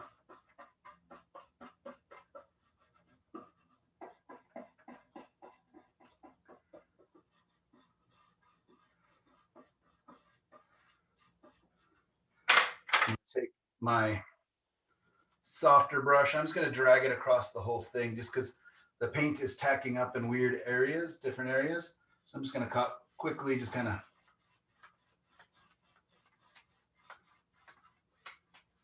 you can see how tacked up it is already. It's not hardly moving as I take my brush across it.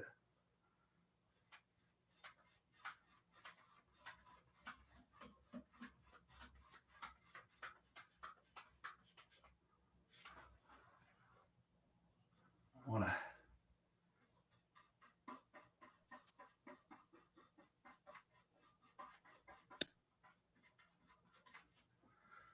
all right, now I'm going to come in and give some of these trees a little more interesting shape by simply taking my Q-tip. I'm going to go ahead and zoom in on my oak tree back there. All right, so what I want this to appear as is that it's the ground going up a hill, kind of the top of the side of the hill, with this tree growing kind of out of the shadow side of this hill. So I can come in and I can add some more information. I've got a number of different types of Q-tips I've collected over the years. These makeup Q-tips, there we go, have a really pointy edge and you can really get in there with some really tiny details. On the back, it has a very tightly wound one. I also have dollar store ones, which I actually like quite a bit because they are very hard compared to the good ones that you actually want to stick in your ear from Costco, which are very soft and they'll fall apart a little faster, but they'll also pick up more paint. So, over the years, I've been experimenting with that, but you can just start with one type of Q-tip. What I'm going to do is I'm going to come back here along the horizon or along the tops of these trees. And you can see that I can basically draw with my Q-tip.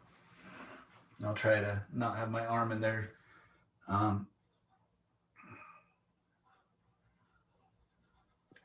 That also gives it a halo effect, doesn't it? Because of the yellow beneath it?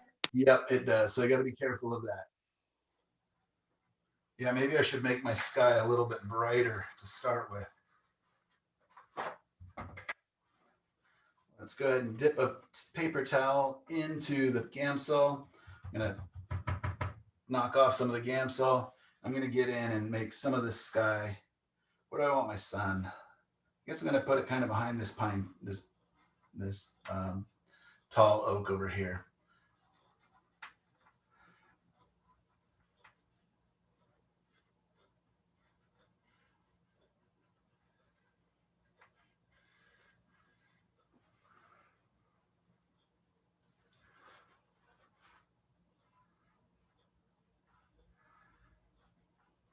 And if if your surface is too absorbent and this just isn't working, then that's fine. You just, you can just hint at the big shapes. A lot of times, like I said, this is just to be underpainting for me.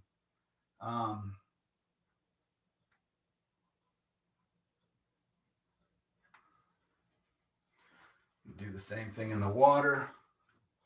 Grab some Gamsol onto my paper towel and make my water just that much brighter.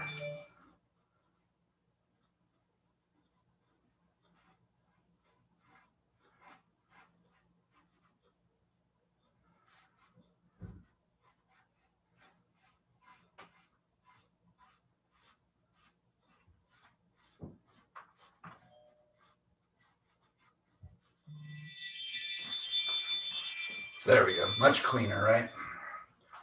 So now back to the Q-tips. I'm gonna get in, and I want there to be a couple tall trees back in here.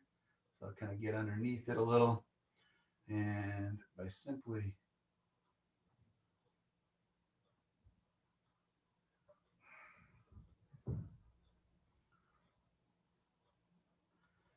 the one thing that I have to be careful with is that it wants to make the Q-tip wants to make that same shape over and over and over, just the Q-tip shape. So being aware of that, I'll come back in and mess up some of those with brushes.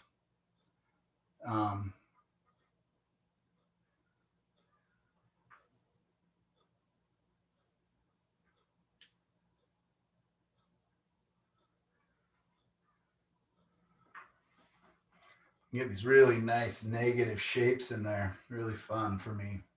I love negative shapes. I love the sky holes and stuff. I just got to be careful with them. I don't overdo them or make them all the same.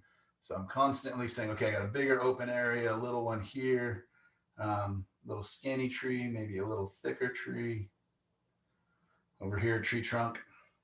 Get back onto the tops of these trees.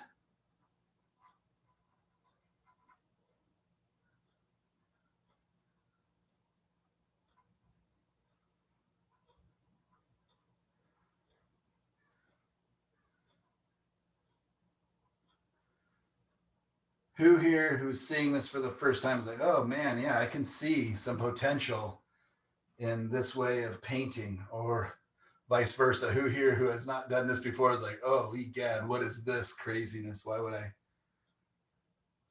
I like it. do this? Yeah.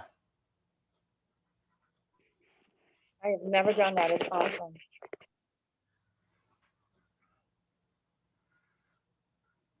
And when this dries, and this will dry in a couple hours, I could paint right back into it. Let's bring some of these tree trunks. Pick them up here like they're coming down.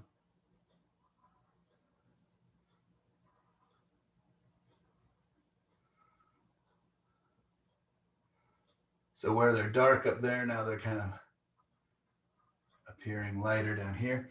And again, I can do as much detail or as little as I want because I can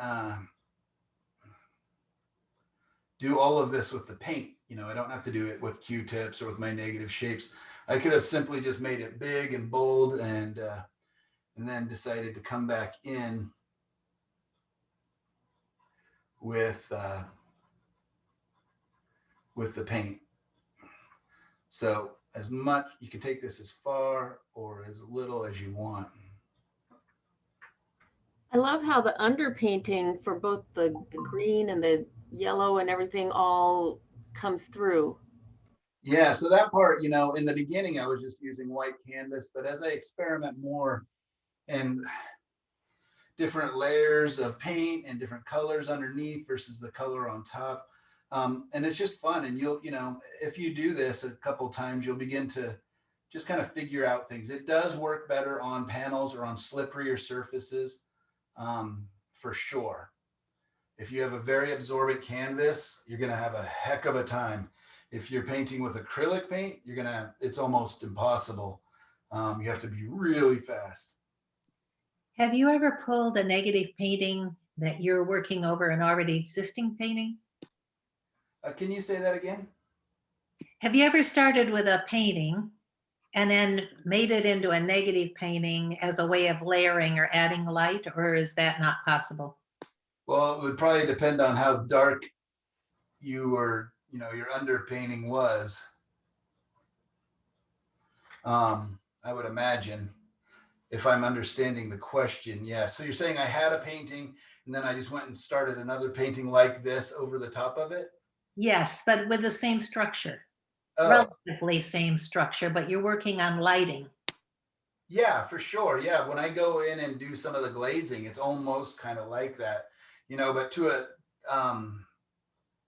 a much less extent, much less extreme extent.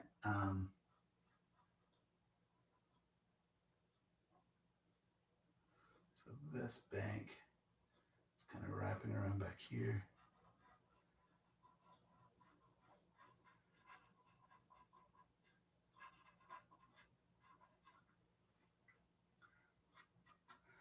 All right, well, I'm gonna let that one tack up a little bit here and kind of come back to the waves. Kind of crazy to be trying to change what I'm focusing on like this, but we'll see. I might just paint waves on the wrong painting here in a minute.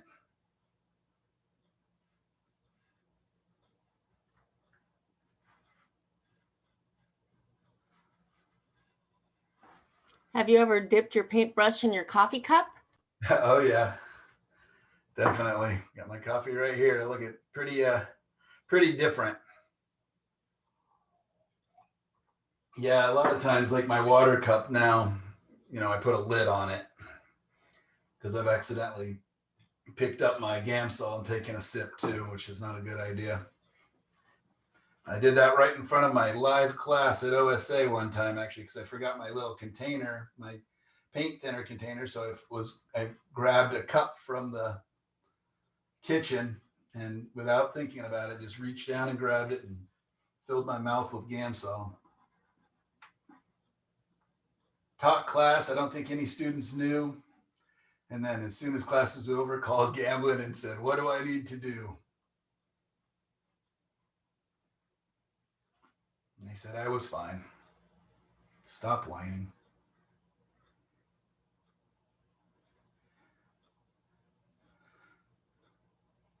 I kind of try to make the light on this hill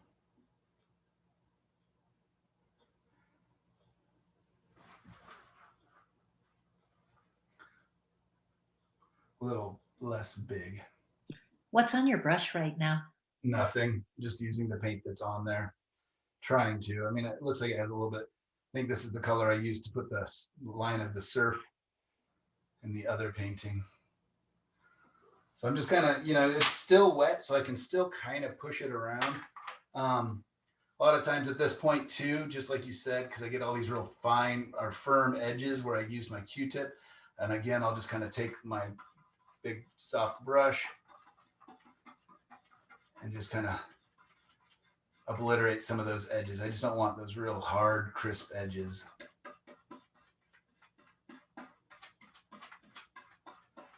And what I'm also doing is thinning the paint down even more so it'll actually dry faster because I'm just kind of taking anywhere there's quite a bit of paint.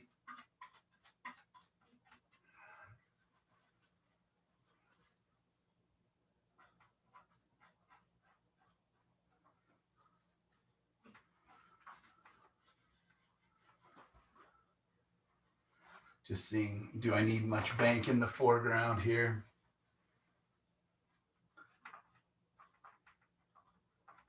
I have a tendency to put too much foreground grass, I think sometimes.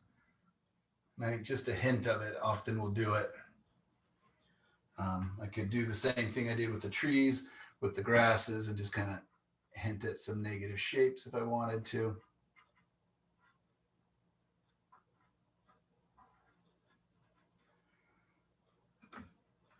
You're trying to get more bang for your buck. Bank for my buck, exactly right. Very nicely played.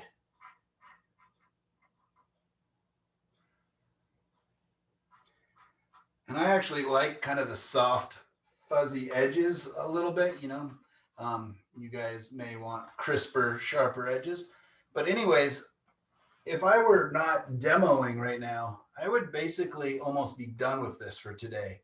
I would just set it down, and a lot of times I'll do these kind of in the end of my painting day, like I did yesterday with the one I showed you earlier.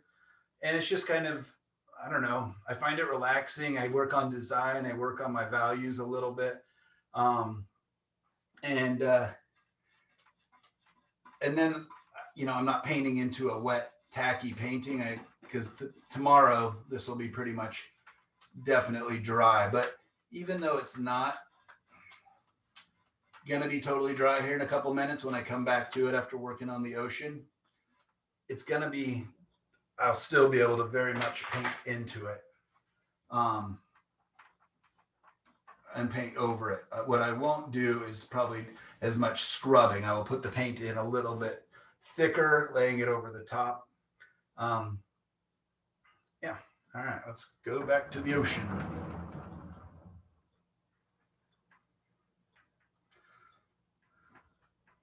All right, so I got my horizon line way up there, kind of where the cloud's in, kind of the beginning of a hint of a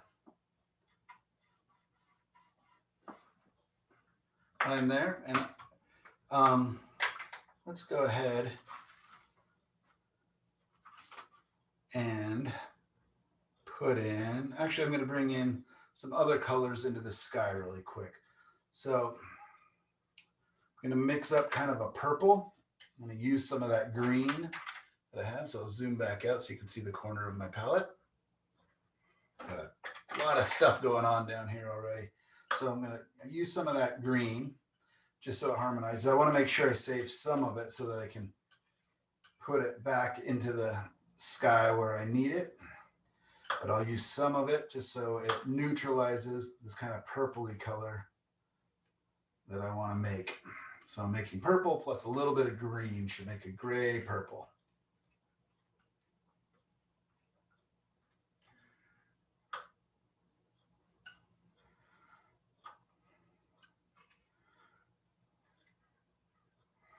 And the reason I'm making that before I get down into the surf is because I'm going to use some of those colors in the surf, in the waves.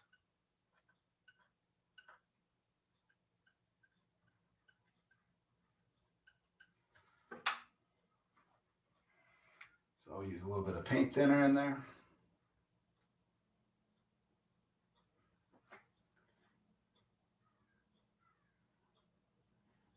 And I've got two different colors. I got a bluer purple and a pinker purple. And I just did a hybrid of the both. And I'm going to put that right above my horizon line.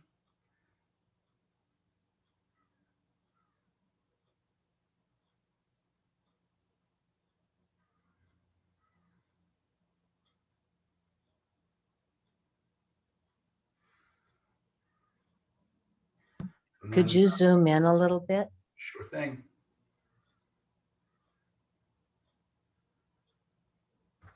Make sure I get a good horizon line there.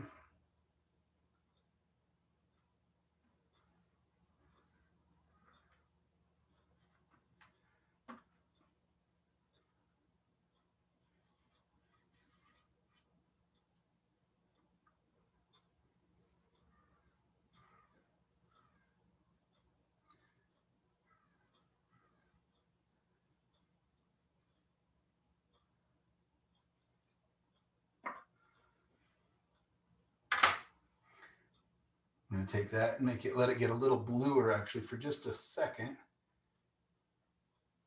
above it.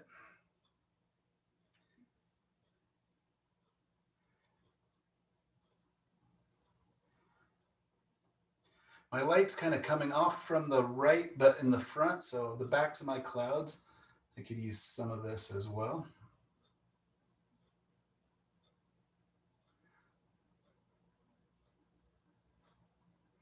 Now I'm going to go down back to my more pinky blue purple and bring some of that in.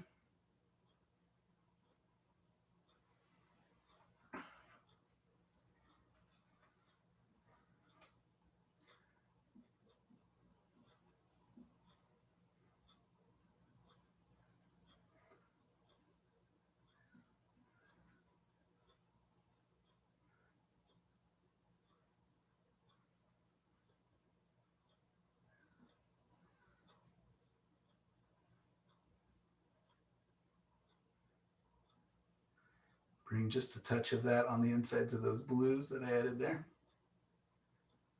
Kind of as my shadow of the clouds a little bit.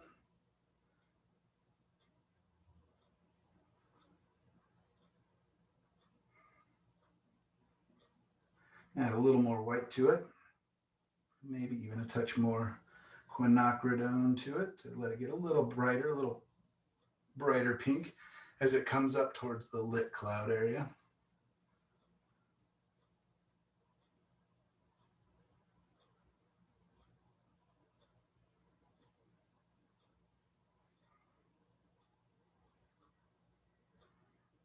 Might add a little bit of Indian yellow in there as well.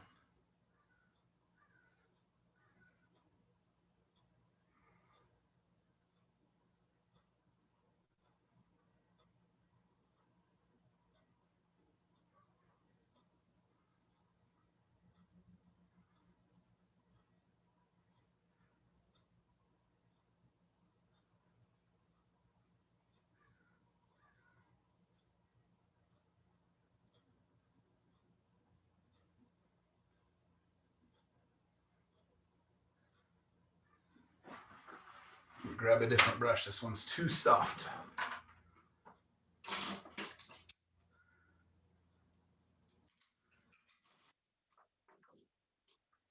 Because where I have the camera, I can't open the drawer to see the tops of the brushes.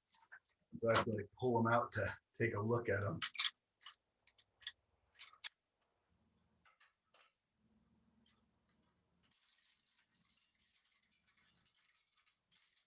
Sheesh. There's the downside of having too many brushes.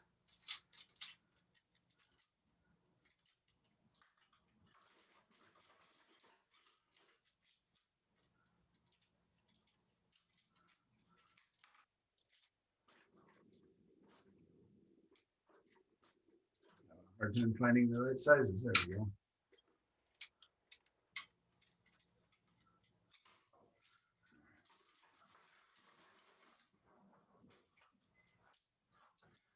Let's see how this goes here. So just grabbed a kind of beat up old brush here. And I'm just going to kind of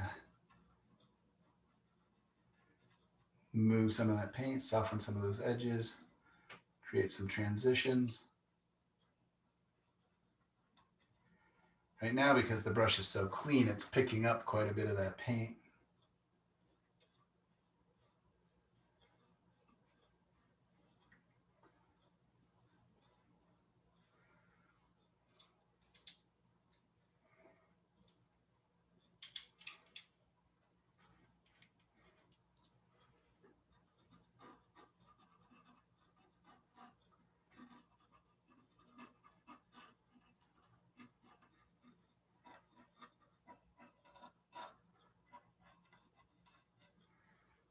You kind of see I'm just pushing the paint a little bit, softening some of those transitions. And I just made a smudge in the wrong spot, so I'll just take my paper towel, wipe that away. And I can preserve as much of this underpaint, undercolor as I want. But if it becomes too much of a hindrance, or it just doesn't work with the colors that I'm, making and liking, I can just cover it all up. But right now I'm going to try to preserve some of it, just, you know, as the example that we're doing.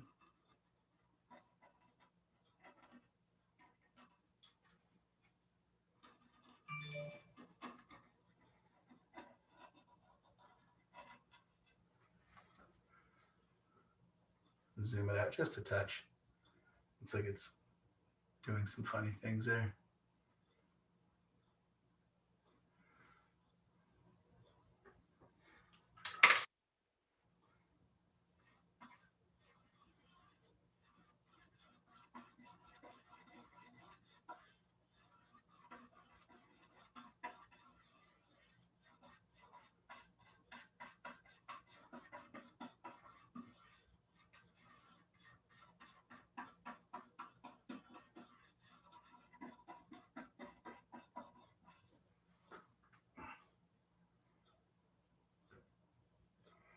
I almost feel like I'm going to need that darker ocean in here to start giving it, to start understanding the values that I've got going on right now. It's kind of mushy. Everything's pretty close. So let's bring in some of that here in just a second and see.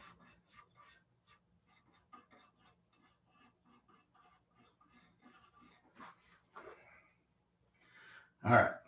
So I'm going to mix up kind of a dark bluey gray for my water, just kind of my generic watercolor.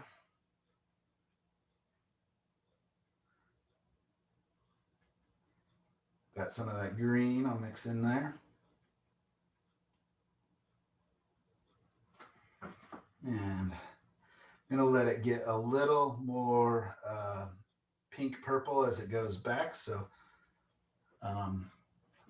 my first band of color will be a little lighter, a little softer, a little closer to that background horizon line color. And it needs to be a little darker than that. It's not enough differentiation.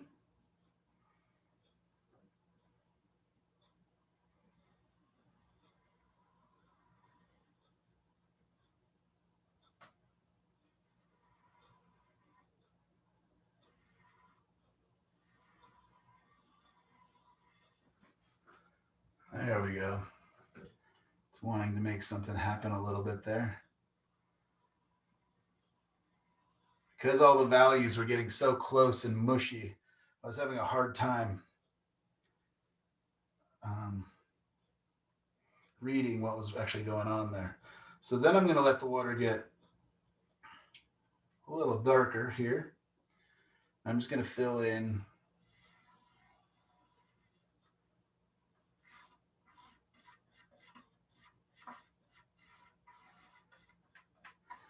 and because I haven't let it dry, you can see I'm still picking up some of those undercolors, which can be a little annoying. Some of you are going to have the problem where the paint just doesn't come up. Some of you are going to have the problem where the paint just keeps coming up. So you can always just get it to whatever level you desire, and then, you know, step away for a little while. Let it kind of dry out a little more.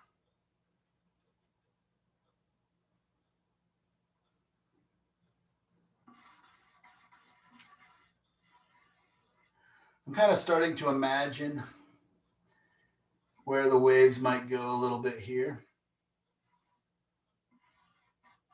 I'm thinking like it's going to be one dominant wave pattern. Just because I've got such a little band of ocean in here. And I could actually make that a little bigger if I wanted. Maybe I'll bring it down just a little more.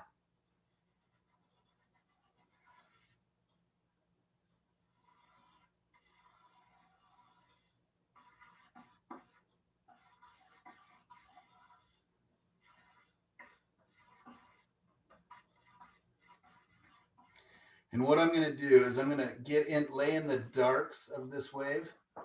So that's, so far it's just kind of the ocean. Just kind of generic, flat, stupid ocean. Hopefully soon it'll be cool, dynamic, waves and all that. Bringing a little of the dark into here.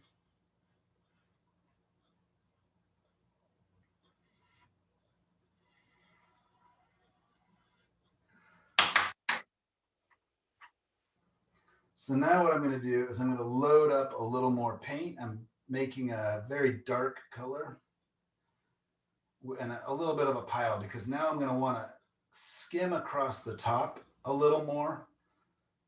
And I'm going to want to leave more paint, and I'm going to try it really quickly, see if it's even a way I can do it, because I'm going to add the surf using palette knife. Let me see if I can actually add some of these darks with a palette knife as well. So what I'll do is I'm going to load up not the front of my palette knife, but I'm loading up the back of my palette knife. When I load up the front, I have a harder time laying it down, but when I lay down the back, it's just a big uninterrupted area. And hopefully we can get in there a little better. So I'm just going to lift it up a little. And I want my main wave kind of lower half of it. So let's see.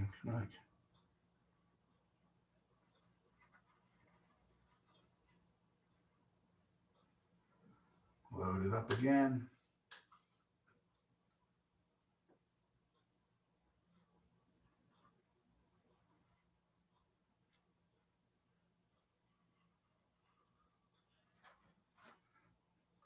Yeah, didn't mean for it to smudge like that over here. So I'm just going to take a clean brush and kind of drag into there, picked it right up, put it back where I wanted it. So with the palette knife, the key is to actually have some paint. Sorry, was somebody starting to say something?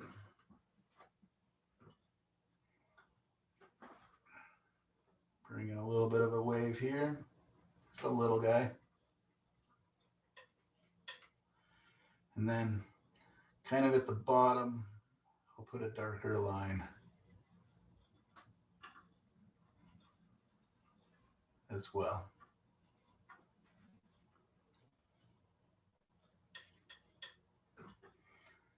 Maybe a little bit of a hint of a wave back here too.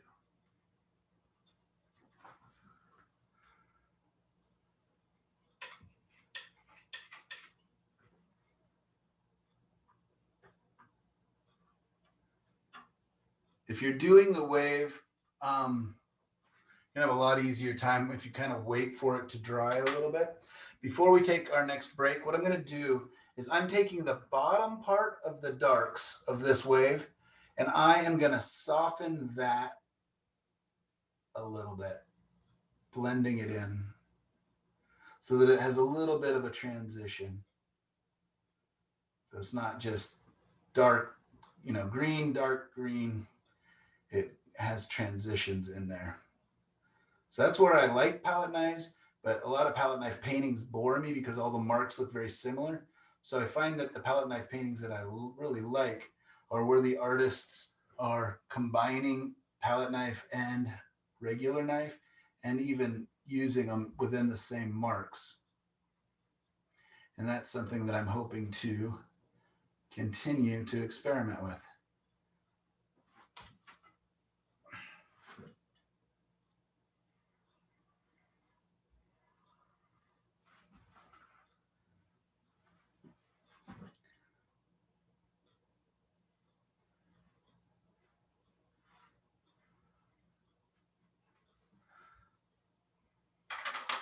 All right, I'm just going to take a quick peek up at the clouds and see, did I cover them a little too much? Yeah, let's bring back a little bit of the light again, especially on this is kind of our main guy. So I'll lower a little bit of what I covered.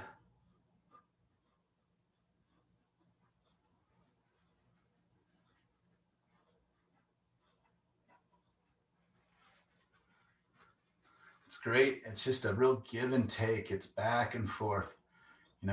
If you mess up, don't freak out. Just, see if you can manipulate it a little bit more.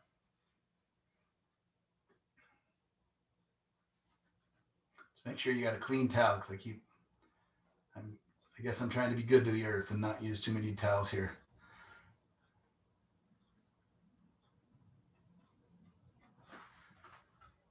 Okay, gang, can you begin to see the painting here a little bit? Slowly wanting to take shape a touch.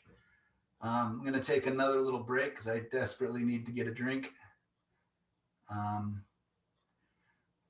What do you guys think? What time is it? It's 11:30. Are you guys okay to take one more 10-minute break and then we'll just work through the rest of class? Sure. Yes. Okay.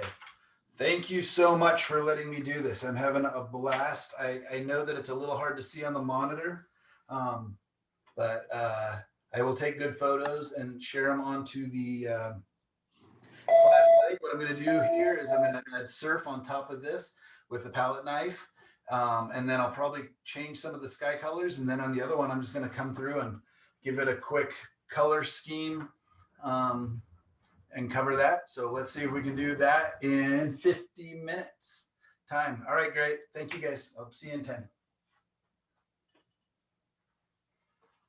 Alexa, play Greg Maroney. Your playlist, Greg Maroney on Amazon Music.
All right.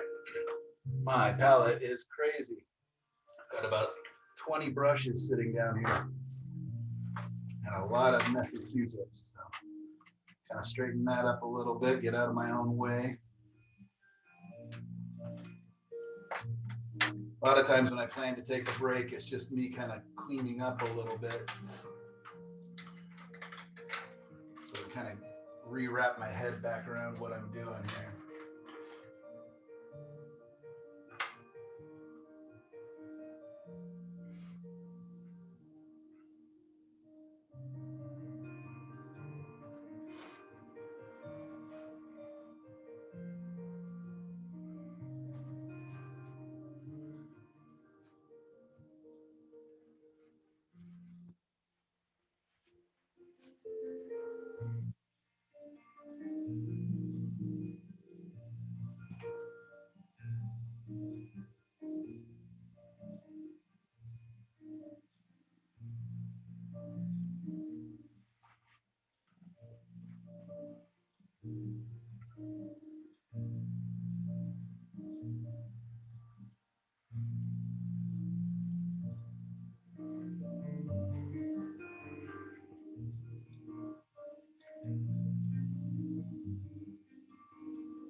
Okay, everybody back?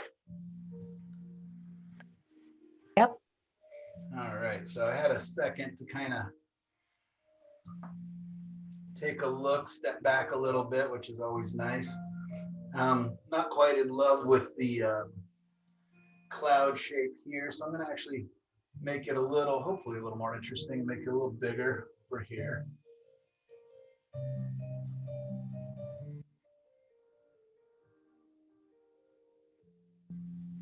And I'm also going to bring some cloud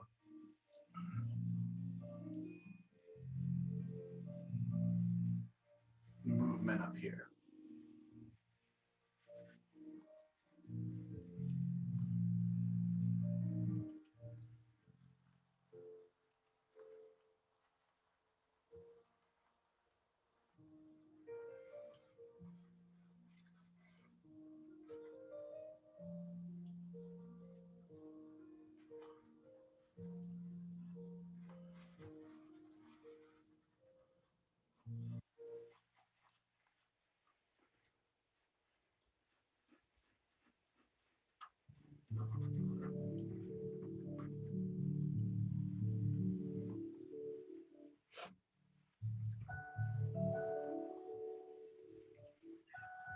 I'm just kind of breaking up the tops of them a little bit, like there's some wind back there. Changing some of those shapes a little bit, trying to make them a little more interesting, not just two little puffs of cloud right in the middle there. Alexa, stop. There we go. Hopefully that will help you be able to hear me a little better. Michael, you're coming into your broadcast as a sideways view. You may want to fix it. Oh, which one? I got a signal from Facebook that you're on broadcast and it's coming in sideways. Thank you. Let's stop that. Finish.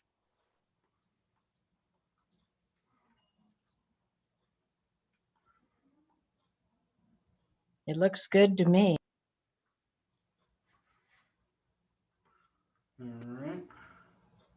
Yes, our picture is fine. He was broadcasting it during the break and it was just now coming in sideways when he turned us on. Appreciate it.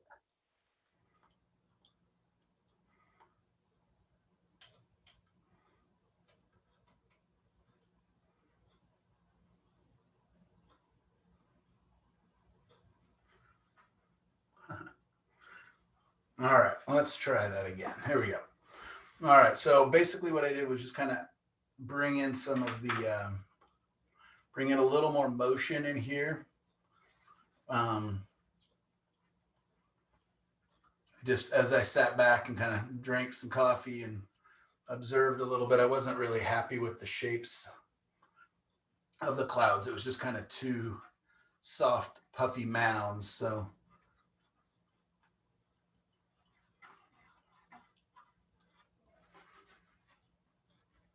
Try to give them a little more motion.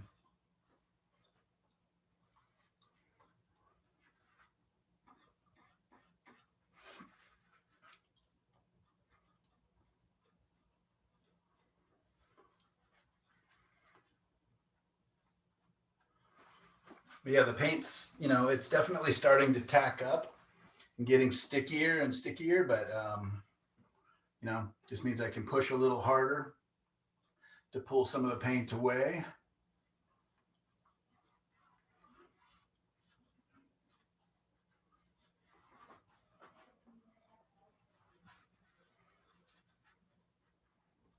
So let's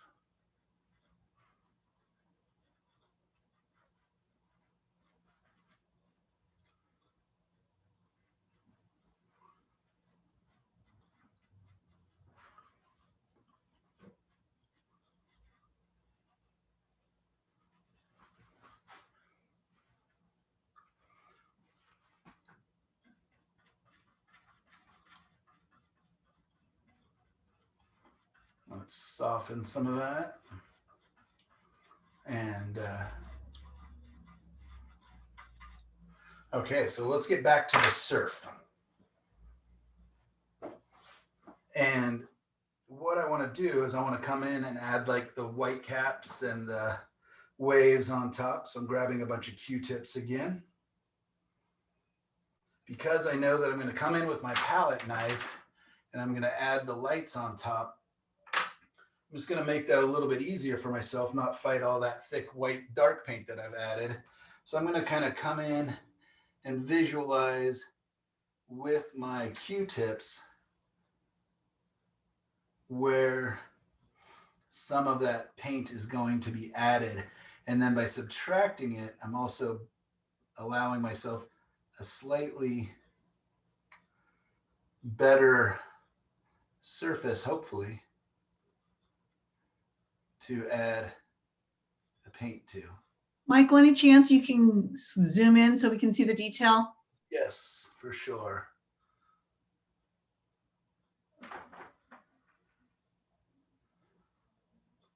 So you can see I'm beginning to make some marks there with the Q-tip. I'm using tinier, firmer ones down in this area where I'm just going to have little bits of foam.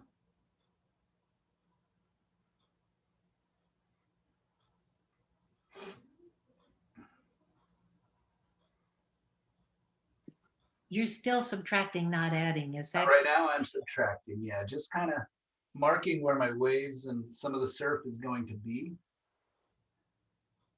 And and giving myself kind of a clean space to drop some of that lighter paint. And what also does is you can see that I'm adding some of the light back in that's underneath, kind of from that underpainting. And so some of that will work almost, you know, if I don't cover it, will work kind of as reflected light from those shiny, bright clouds up above.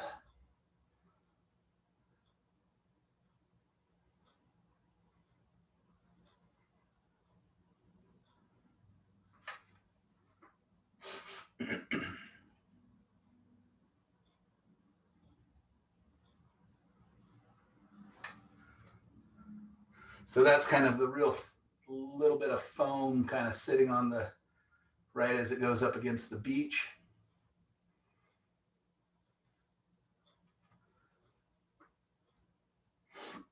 Now let's bring in kind of the tops of these waves. So I want this wave to be, you know, crashing and kind of undulating in different amounts. So let's figure out, where do I want the wave to crash? I think I'm going to have it crashing right in here. So I'll clear out a little more there.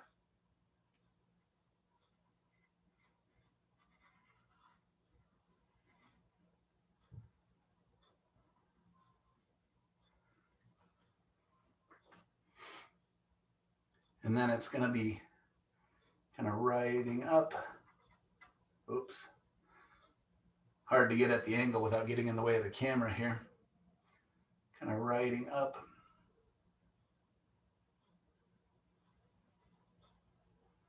Crashing down into here, riding back up.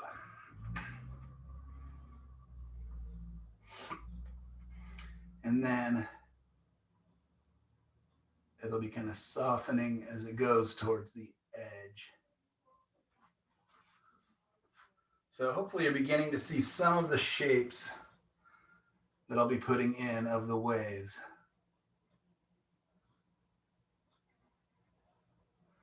I've also got a nice little tiny wave back here, just to, so it's not just one wave bank, but one slowly coming in back there.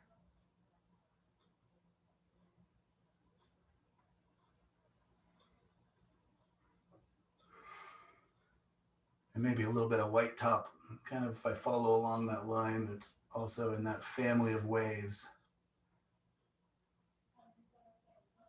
So I want the waves to be, they kind of come in, a group.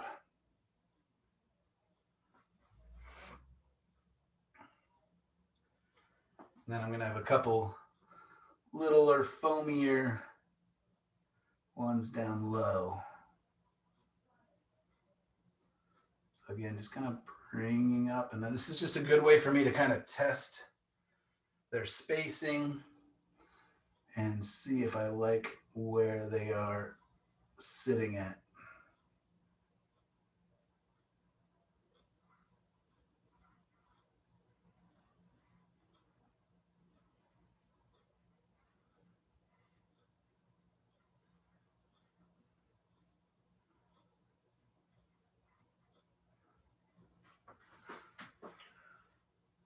All right, so the crash of the wave will be right in here, and right along there. So what I'm going to do is I'm going to mix up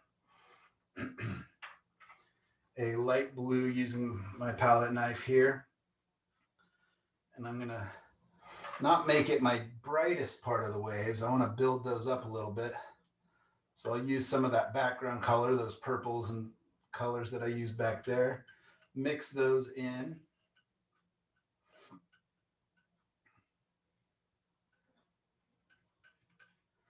Load up a decent sized pile so that I can pick it up onto the palette knife. And now I'm gonna hopefully bring that across the top of the marks that I made there. Let's see how that goes. So where I want the most of this foam is gonna be where the wave is crashing. So I'll start there.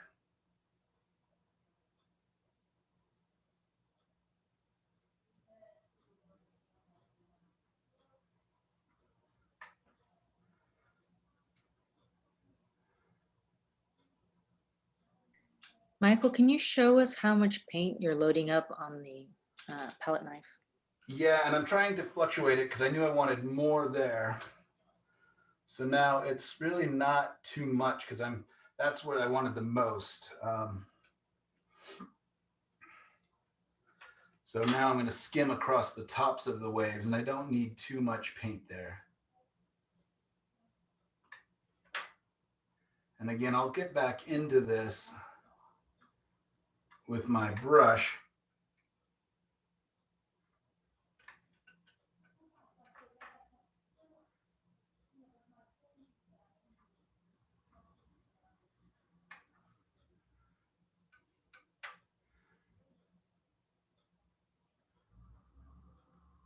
And I'm just trying to figure out kind of the motion that these waves are going to take as they're breaking.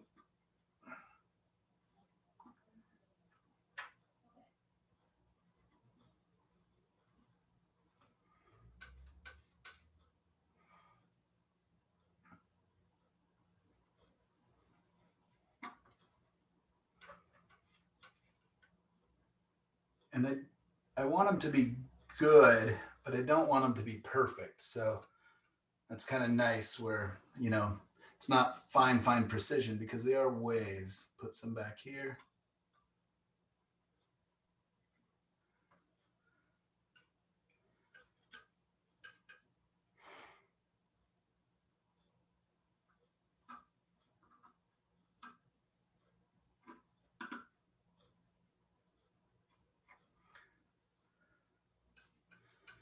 Let's go ahead and bring some into the foam in the foreground.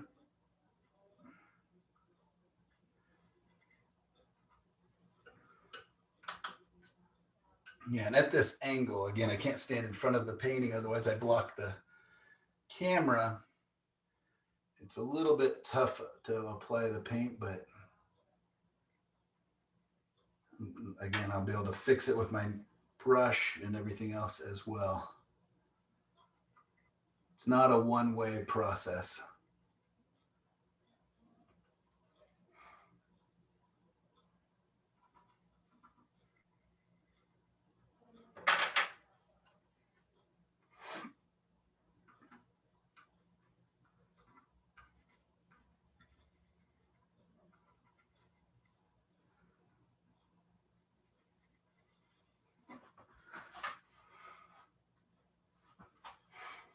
All right, so that's going to be my darker foam or darker parts of the wave. So I'm going to go ahead and blend that out, and then I can decide after it dries, I can come back in and add the light part of the wave, or I can, so I'm just going to push these edges.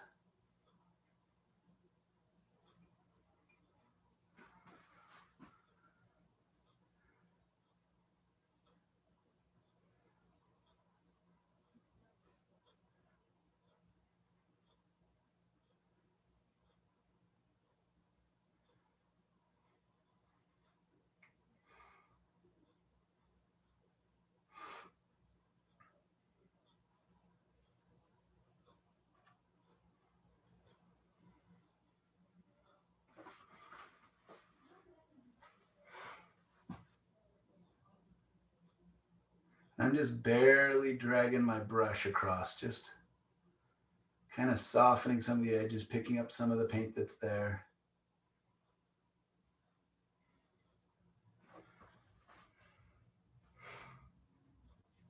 Gonna have to push some of these darks back up into there. I let too big of a crest, or maybe I can even pick up some of the paint from on top.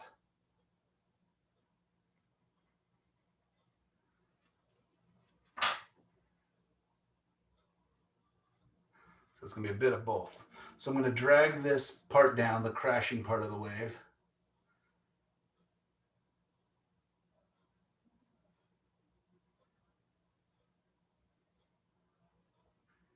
And remember, when it hits the area below, it instantly begins to move a little bit.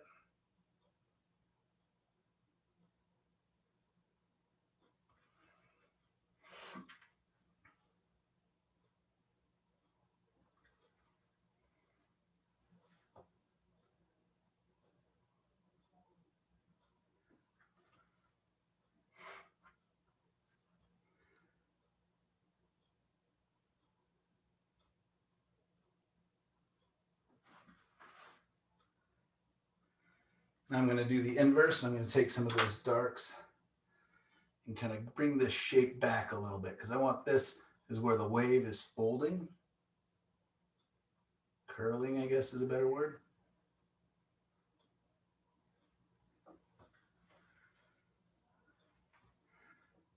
It kind of comes down at this angle.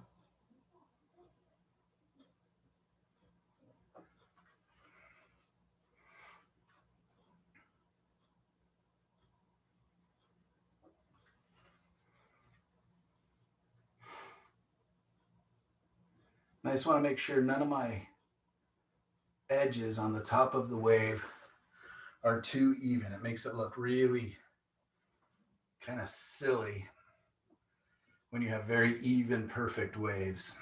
So trying to keep them rough. And this is kind of the other side where it's also folding down.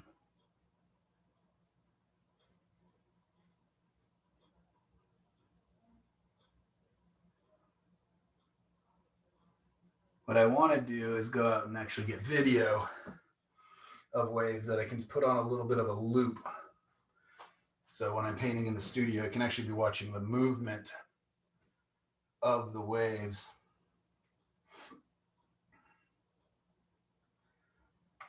Bring in touch of the green from the sky.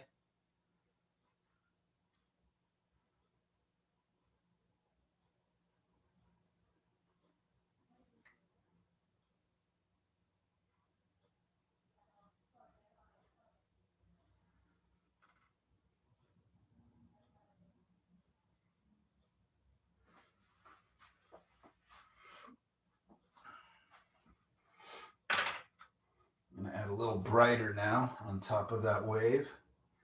So a little pinker into my white and blue mixture, and a little more white.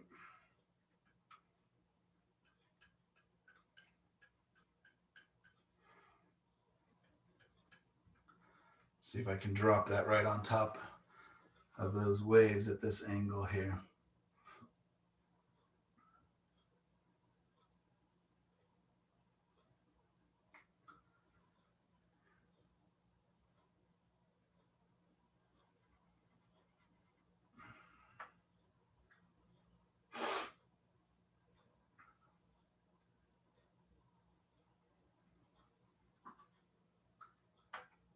Adding a little bit of the light like it's coming across from the back there a little bit and reflecting down and in.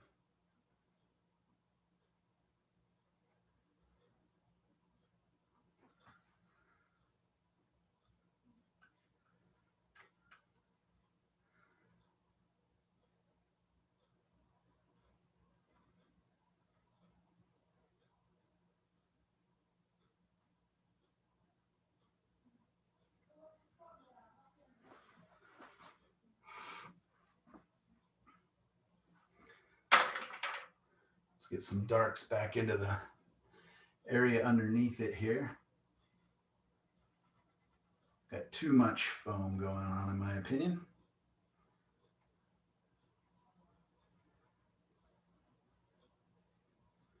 Mixing up some darks, mixing in some of that green from the sky so it harmonizes.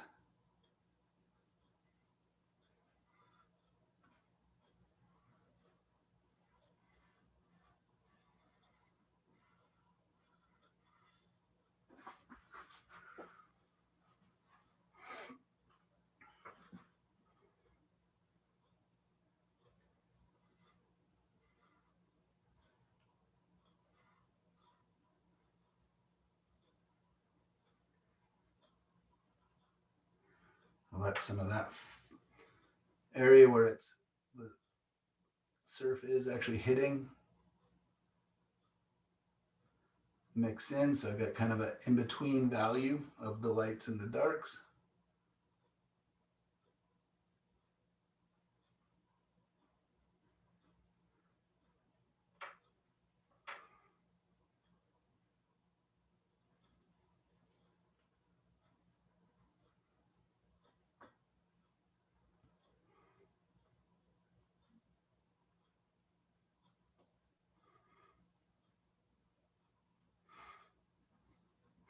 So even though I've put my lights in, it doesn't mean that's where they have to stay. I can just simply bring little bits of dark back in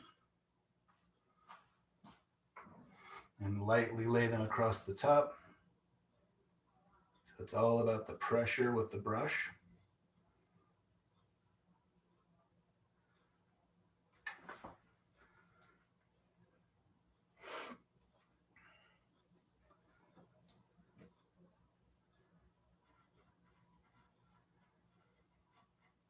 The dark that's under the little bit of foam in the front, it's probably not too dark. It's, you know, only an inch or two high, the shadow area. So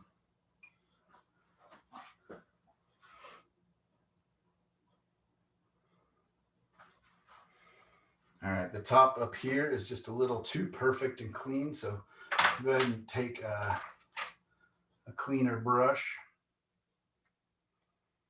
and mess that up just a little bit, meaning add some mist. Actually, what I want to do first before they do that is I'm going to cut down, because this shape is too clean, too perfect for me.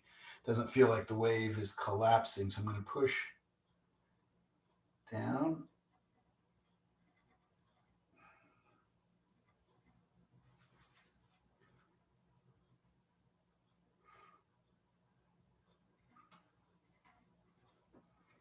There we go. Now it feels like the wave kind of crashes down a little bit more.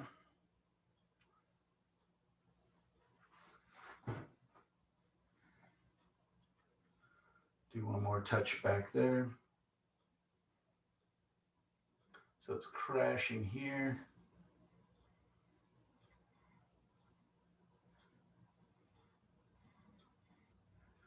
There we go. Now I can come underneath it and really it gets the thinnest right before it crashes down like that, oftentimes.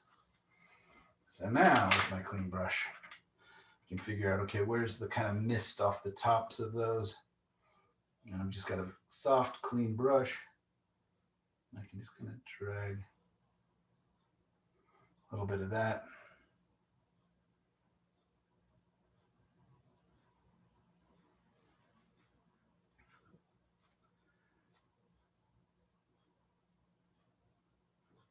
But there.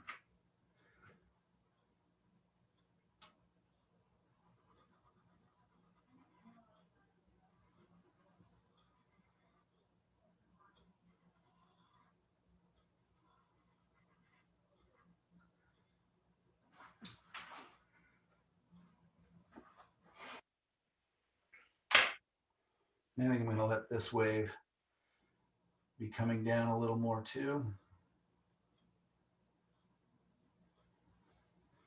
Just a lot less violently.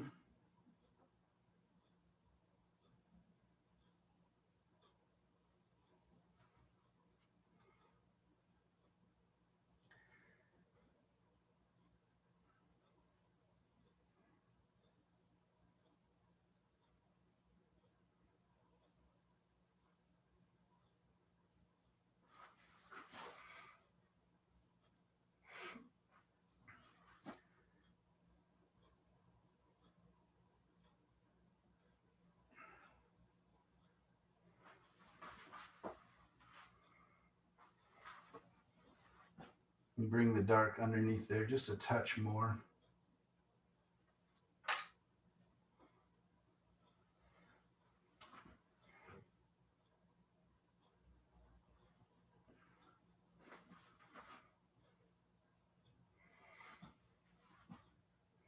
I'm really just kind of looking for the movement of what is it doing in order to kind of build up and crash back down.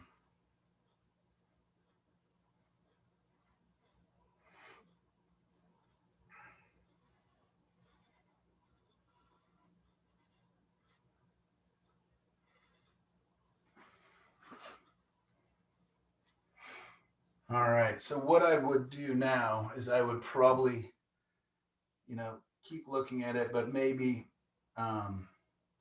letting some of that dry or tack up more so that I can add the lighter paint right on top of this crest if I want. And decide if that's what I'm going to bring in some of the cooler, bluer foam, like it's sitting on the beach, like the waves have been kind of,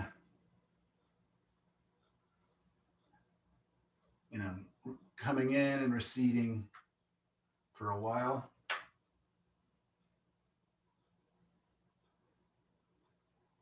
So I'm just lightly dragging the brush, letting it skim across the top. And it's gonna, mix in with the wet underpainting, which is fine to some degree. So, and then again, when it's dry, after it's had a chance to tack up a lot more, I can come back in and lighten up any areas I need or darken any areas too. Like I'll probably come back in and change the sky color slightly, leaving, patches of this kind of cool gray green showing.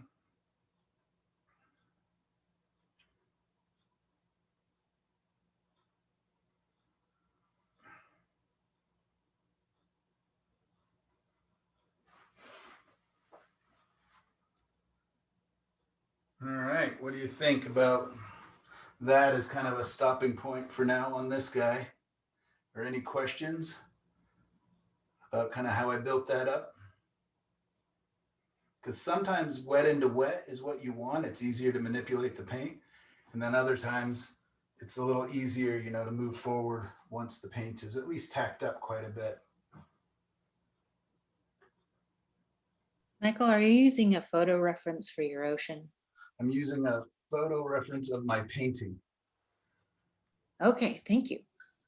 Yep.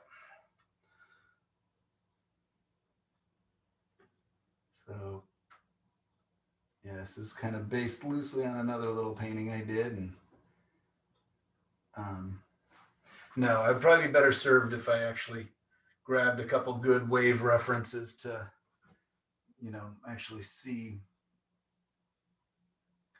Waves are, you know, we all think we know what they look like, including me, but they are interesting and always changing and always different. So nice if you can find a reference that actually goes with the kind of day, the kind of weather, the kind of atmosphere you're trying to get. It's really beautiful. Thank you.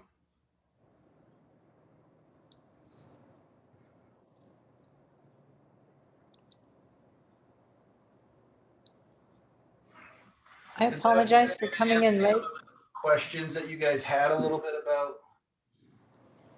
some of the ways I kind of develop and build up. So I've still got some of, you know, I've got the light color, my first color on the canvas. I've got the bluey green color that I put into the sky.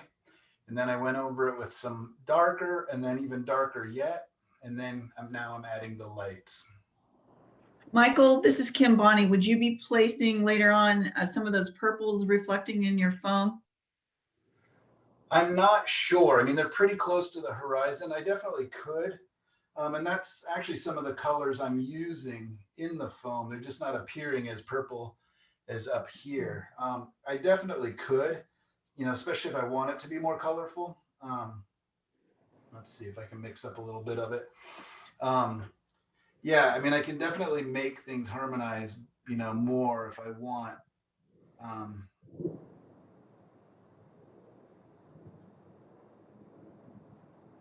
So that's up to you, you know, how reflective of a day, how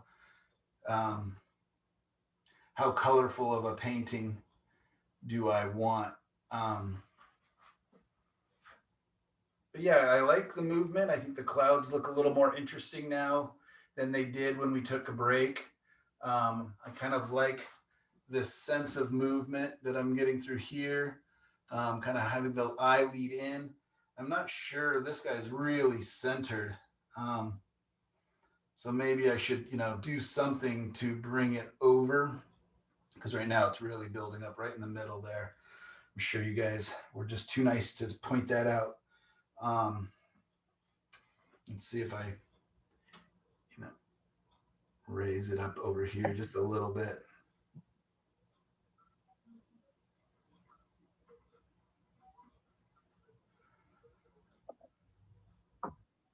Maybe just a touch of a raise up where here. Michael, I was wondering if you would want to use some of that golden color on the tops of the waves at all. That's up here in the cloud? Yes. Yeah. I probably would. Yeah, right now. I mean, I definitely can. Let's go ahead and try it really quick. We do have some time a little bit here. So I'm just going to go ahead and make some really bright. I think it may be a little too intense. Let's see. But maybe it'll play really nicely.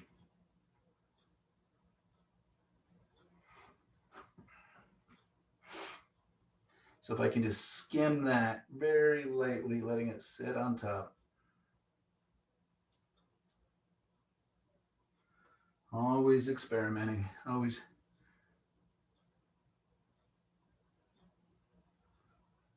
Yeah, because of the palette knife, the paint's really quite thick, so I'm having a hard time adding too much paint to it right now. It have to be such a delicate touch to leave it on top.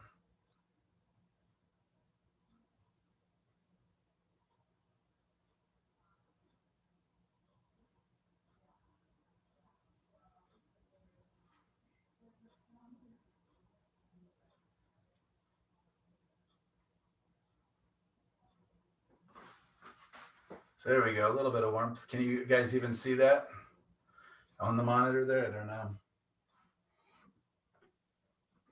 Not too well. Yeah, I'll try to get better pictures to post onto the group page there. Anyways, very quickly, I'm going to get back over to this guy. Could I ask a quick question? I'm so sorry. This is Lisa. I joined late. But with hi, it looks fabulous. I just have a question about the sky.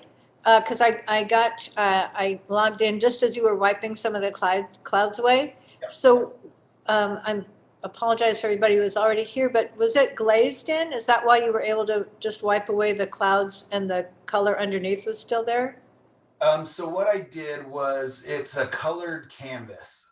Okay. Basically, I painted that one, and it doesn't look like it in the monitor, but it's actually pinkish, like a very light pink. I mixed white and quinacridone red and made a pinkish, and I colored that with, and that was oil paint. Normally I would just do it with gesso, add a little bit of a acrylic color to gesso. I let that dry, over spring break while we were gone. This one was yellow, and it's much more obvious. Yeah. And so the oil paint versus a gesso, the oil paint doesn't absorb nearly as quickly as the gesso does. So I'm able to wipe away longer. With the gesso, it's going to suck in the color, which can really work great because it kind of stains the surface a little bit. And then I did the wiping away. Did that get you to back where you were when you? Yes. Thank you very much. I appreciate it. No problem.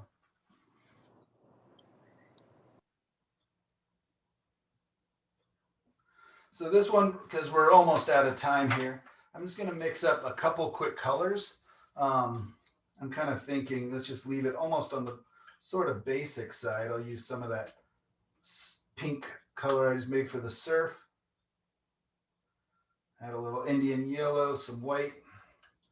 And I'm using a very, very limited palette just with the Indian yellow, quinacridone red, French ultramarine, and titanium white. So my options are pretty limited. What I can do though is I can get something established color-wise in here, and then I can, sit on it for a little bit, and I could, if I leave it all the colors light enough, I can come back in and glaze in my colors or whatever else I want. But what I want to do first is I'm going to establish some of my darks again. And that'll give me kind of more of my structure. So I've got kind of the base of this bank right in there.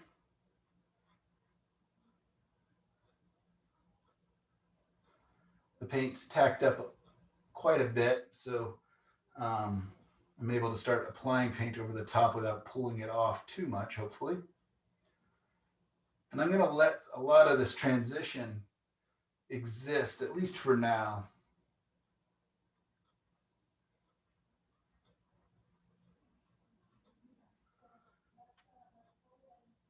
Let's see how much of it I can use, since that was kind of the experiment of subtractive painting.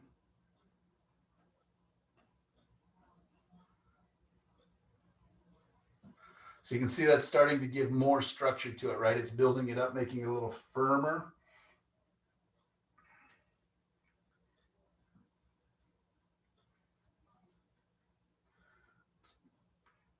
Show where the bank is back here.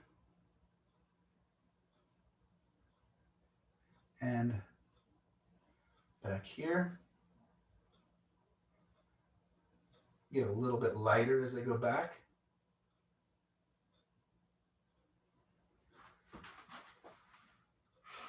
Okay.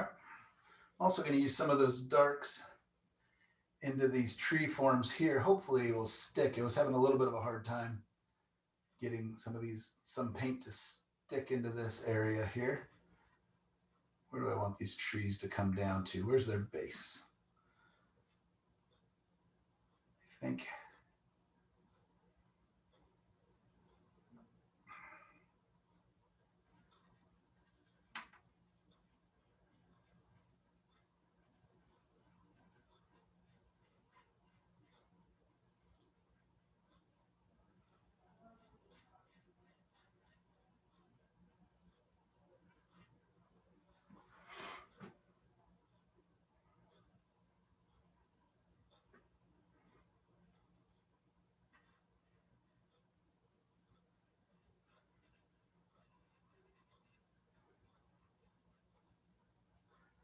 So I'm lowering their base a little bit. So where they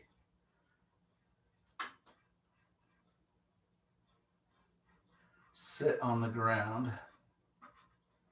Yeah, it's still a little bit tacky.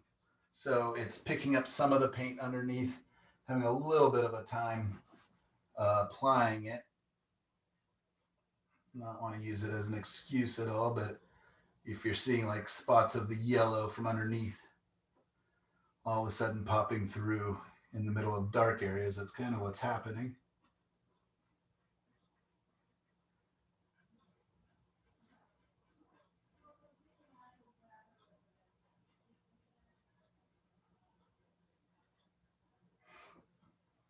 And I'm also going to describe this tree here that's kind of sitting on this little bit of a hillside. Bringing it, hopefully by introducing some darks, just a little bit in front of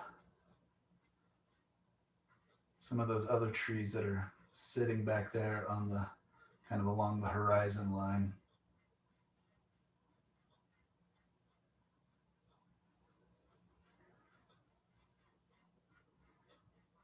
And this, I think, is going to be a nice underpainting no matter what, even if I don't get too far with it, or I'm just having a hard time getting the paint to apply, then all I have to do is just be a little bit patient and come back to it.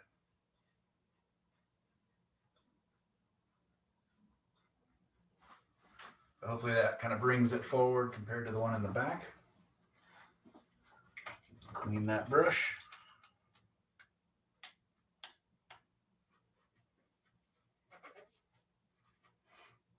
I'll bring in some real light paint for the sky and the water. I'm just going to make this one pretty extreme, kind of a 3-value painting. And let's see what happens.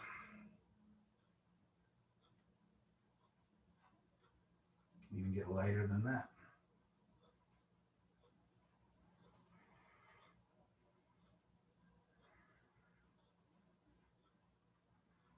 So I'm just going to kind of apply quite a bit of paint and paint it not right up to the edges yet.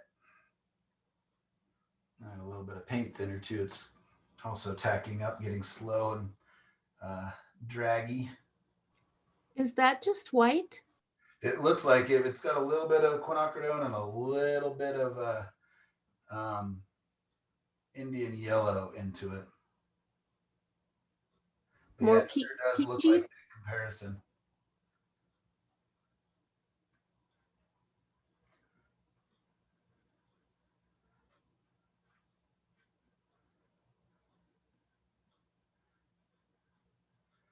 And like I said, I'm just going to kind of paint it towards the edges, but not right up on top of them yet. I'll be able to kind of finesse those edges here in a little bit. Let's bring that down into the water. I can make that just a touch darker if I want in the water.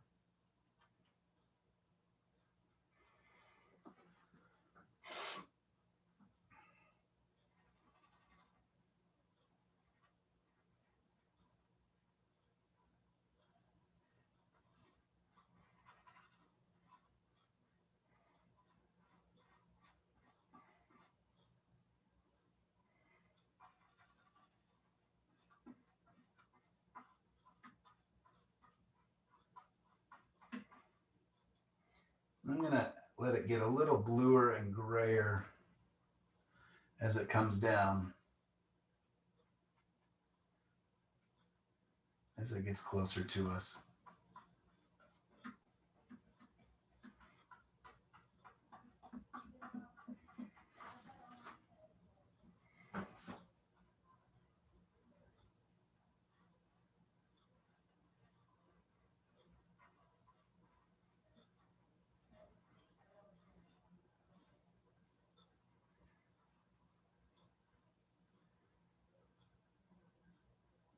Does our next group of classes begin next Wednesday?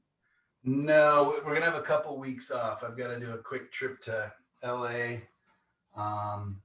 and then also getting ready for the show out at Cannon Beach Gallery. So it's not right away. I unfortunately don't know the dates right offhand, I don't think. Starts April 21st. April 24th? 21st. 21st. Okay, April 21st. Yeah, I don't even have it on my calendar yet. Thank you. Thank you, yeah. And add a little bit of that cool into the periphery on the top of the sky too. Just so it's not so flat. Michael, where did you say that you would be posting some of these for sale? On our group site. So I'll go ahead and put them up there soon. So yeah, just keep an eye out there because yeah, special prices for students here.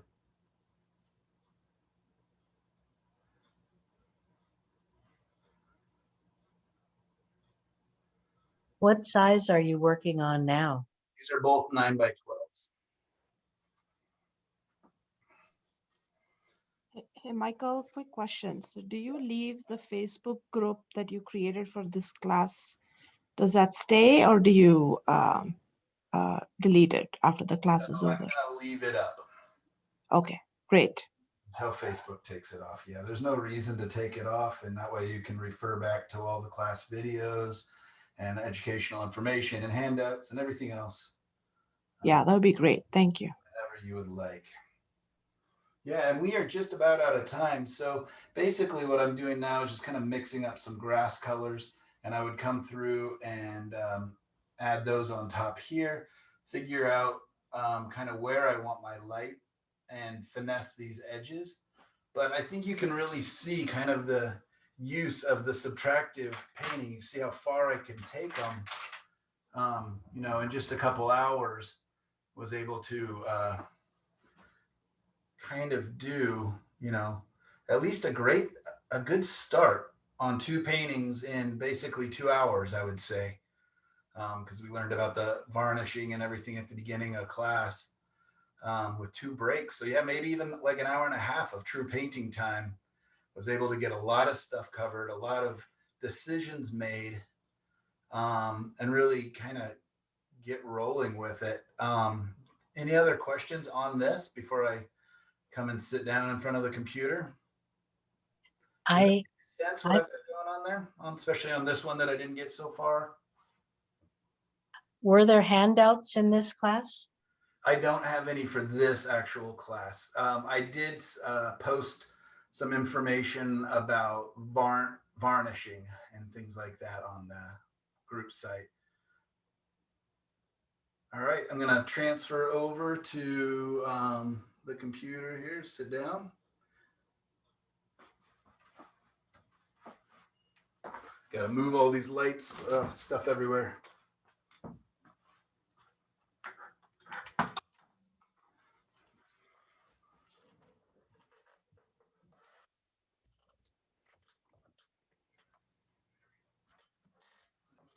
Kind of a funny way to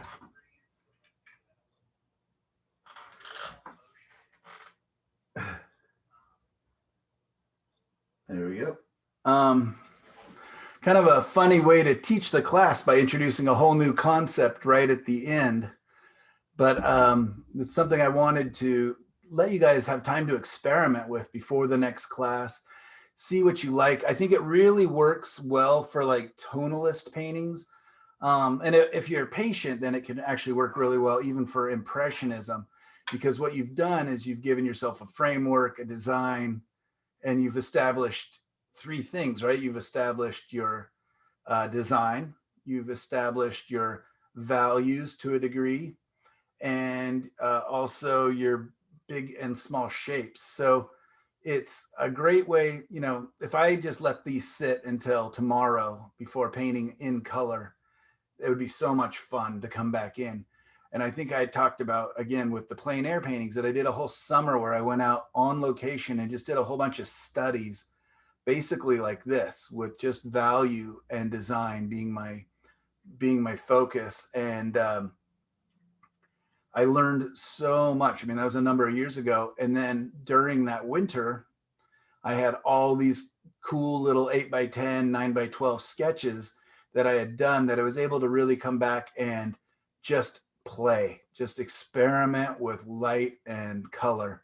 And, you know, I wasn't following the landscape anymore. I was just making things up. And some of them got really, I felt like they're almost outlandish in their colors, but people really liked them. And you can really begin to play and experiment and say, you know what, I like a lot of color, or maybe you're more like me, where you like more earthy, you know, the browns and the grays and the colors that live within the color wheel.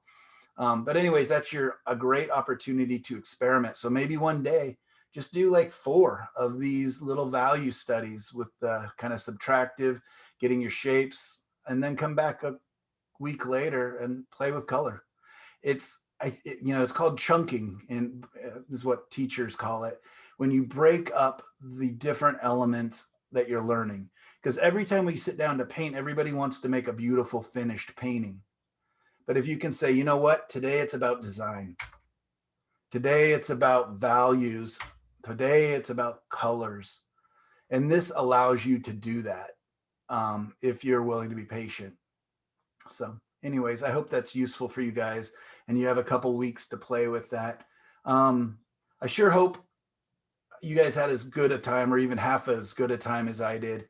Even though we didn't get to talk and I didn't get to know any of you as well as I'd like to, I really appreciated your being in the class with me. I'm buttering you all up because they're probably going to send out a, how was Mike Orwick as a teacher thing here soon. But anyways, just joking. I really did. You guys had so many good questions, and I apologize if I didn't get to them. If you have a really pertinent question, please send it to me again. Just had enough. This was a bit of a crazy 6 weeks with everything going on with spring break and my family's catastrophe, and also my parents moving, blah, blah, blah, blah, blah. Things may have gotten lost, and do not take it personally. I did not ignore you on purpose. It was just things got lost in the mix. Yeah, Could and you I give hope you us guys a will. preview of what the next class is going to be? Just a preview? You mean want me just to tell you what I want to focus on?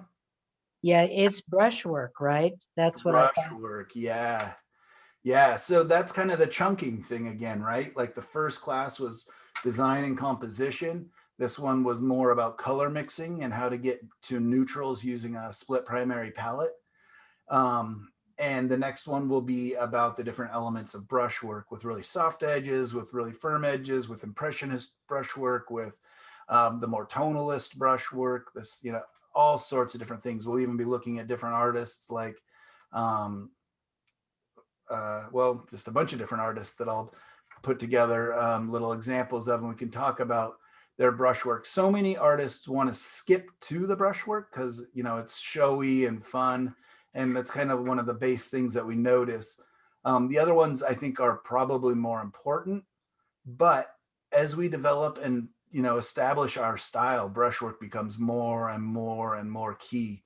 And there's just so much more into brushwork than just picking up a brush and slapping paint on the canvas. It's got a lot of, there's so much to it, and I'm really looking forward to delving deep into it and experimenting. So we'll be doing an abstract painting or two. We'll be doing a tonalist painting and an impressionist painting. And, I think that the abstract paintings, I showed you some of the ones I have laying around the studio, besides you guys, I don't think anybody else has seen those. And so a lot of those are just for me, but it's another opportunity. It's even where I care less about the end result than these little value studies. And sometimes not caring about the end result can lead to some really cool things, some really happy accidents. Just watching my daughter paint abstract, and all of a sudden she's using cake batter knives and spatulas and sticks, and she was painting with lavender stick, the pieces of lavender. We're not going to be doing that so much, but just realizing that there's so many ways to make a mark. And when you're painting abstractly, it's just, you can have a lot of fun. And we'll get to keep experimenting with color and what we've learned. And also in abstract painting, you know, we've all seen so many horrible abstract paintings. We've also seen good ones. And I want us to start analyzing what makes an abstract painting interesting when other ones just fall apart. And a lot of times it's design, color, and brushwork. So many, you know, abstract paintings are merely abstract paintings because the people don't know how to paint. Yeah, which is fine, you know, play and experiment. But what if we went to abstracts with some knowledge and some guidance, and we just didn't focus on the thing? We didn't focus on recreating an image. So we were able to concentrate on the other elements more. So anyways, I'm looking forward to that. And if you guys have anything that kind of falls in place with that, you know, we've got a couple of weeks, shoot me some emails and I'll see if I can't incorporate some of your questions into the classes and make it make sense. And yeah, I'm really looking forward to it, you guys. Any other questions as we go forward? Nope. Man, what a teacher. Answered everything. Fantastic. Right in time. Very much. You guys are great. I really do appreciate all of your time and everything else, and look forward to seeing you again soon. Have a great couple weeks off, and paint, paint, paint, paint, paint. You too, Mike. Thank you so much. Bye, Thank you, everybody. Michael. Thank you. Bye-bye. Bye. Bye. Thank you.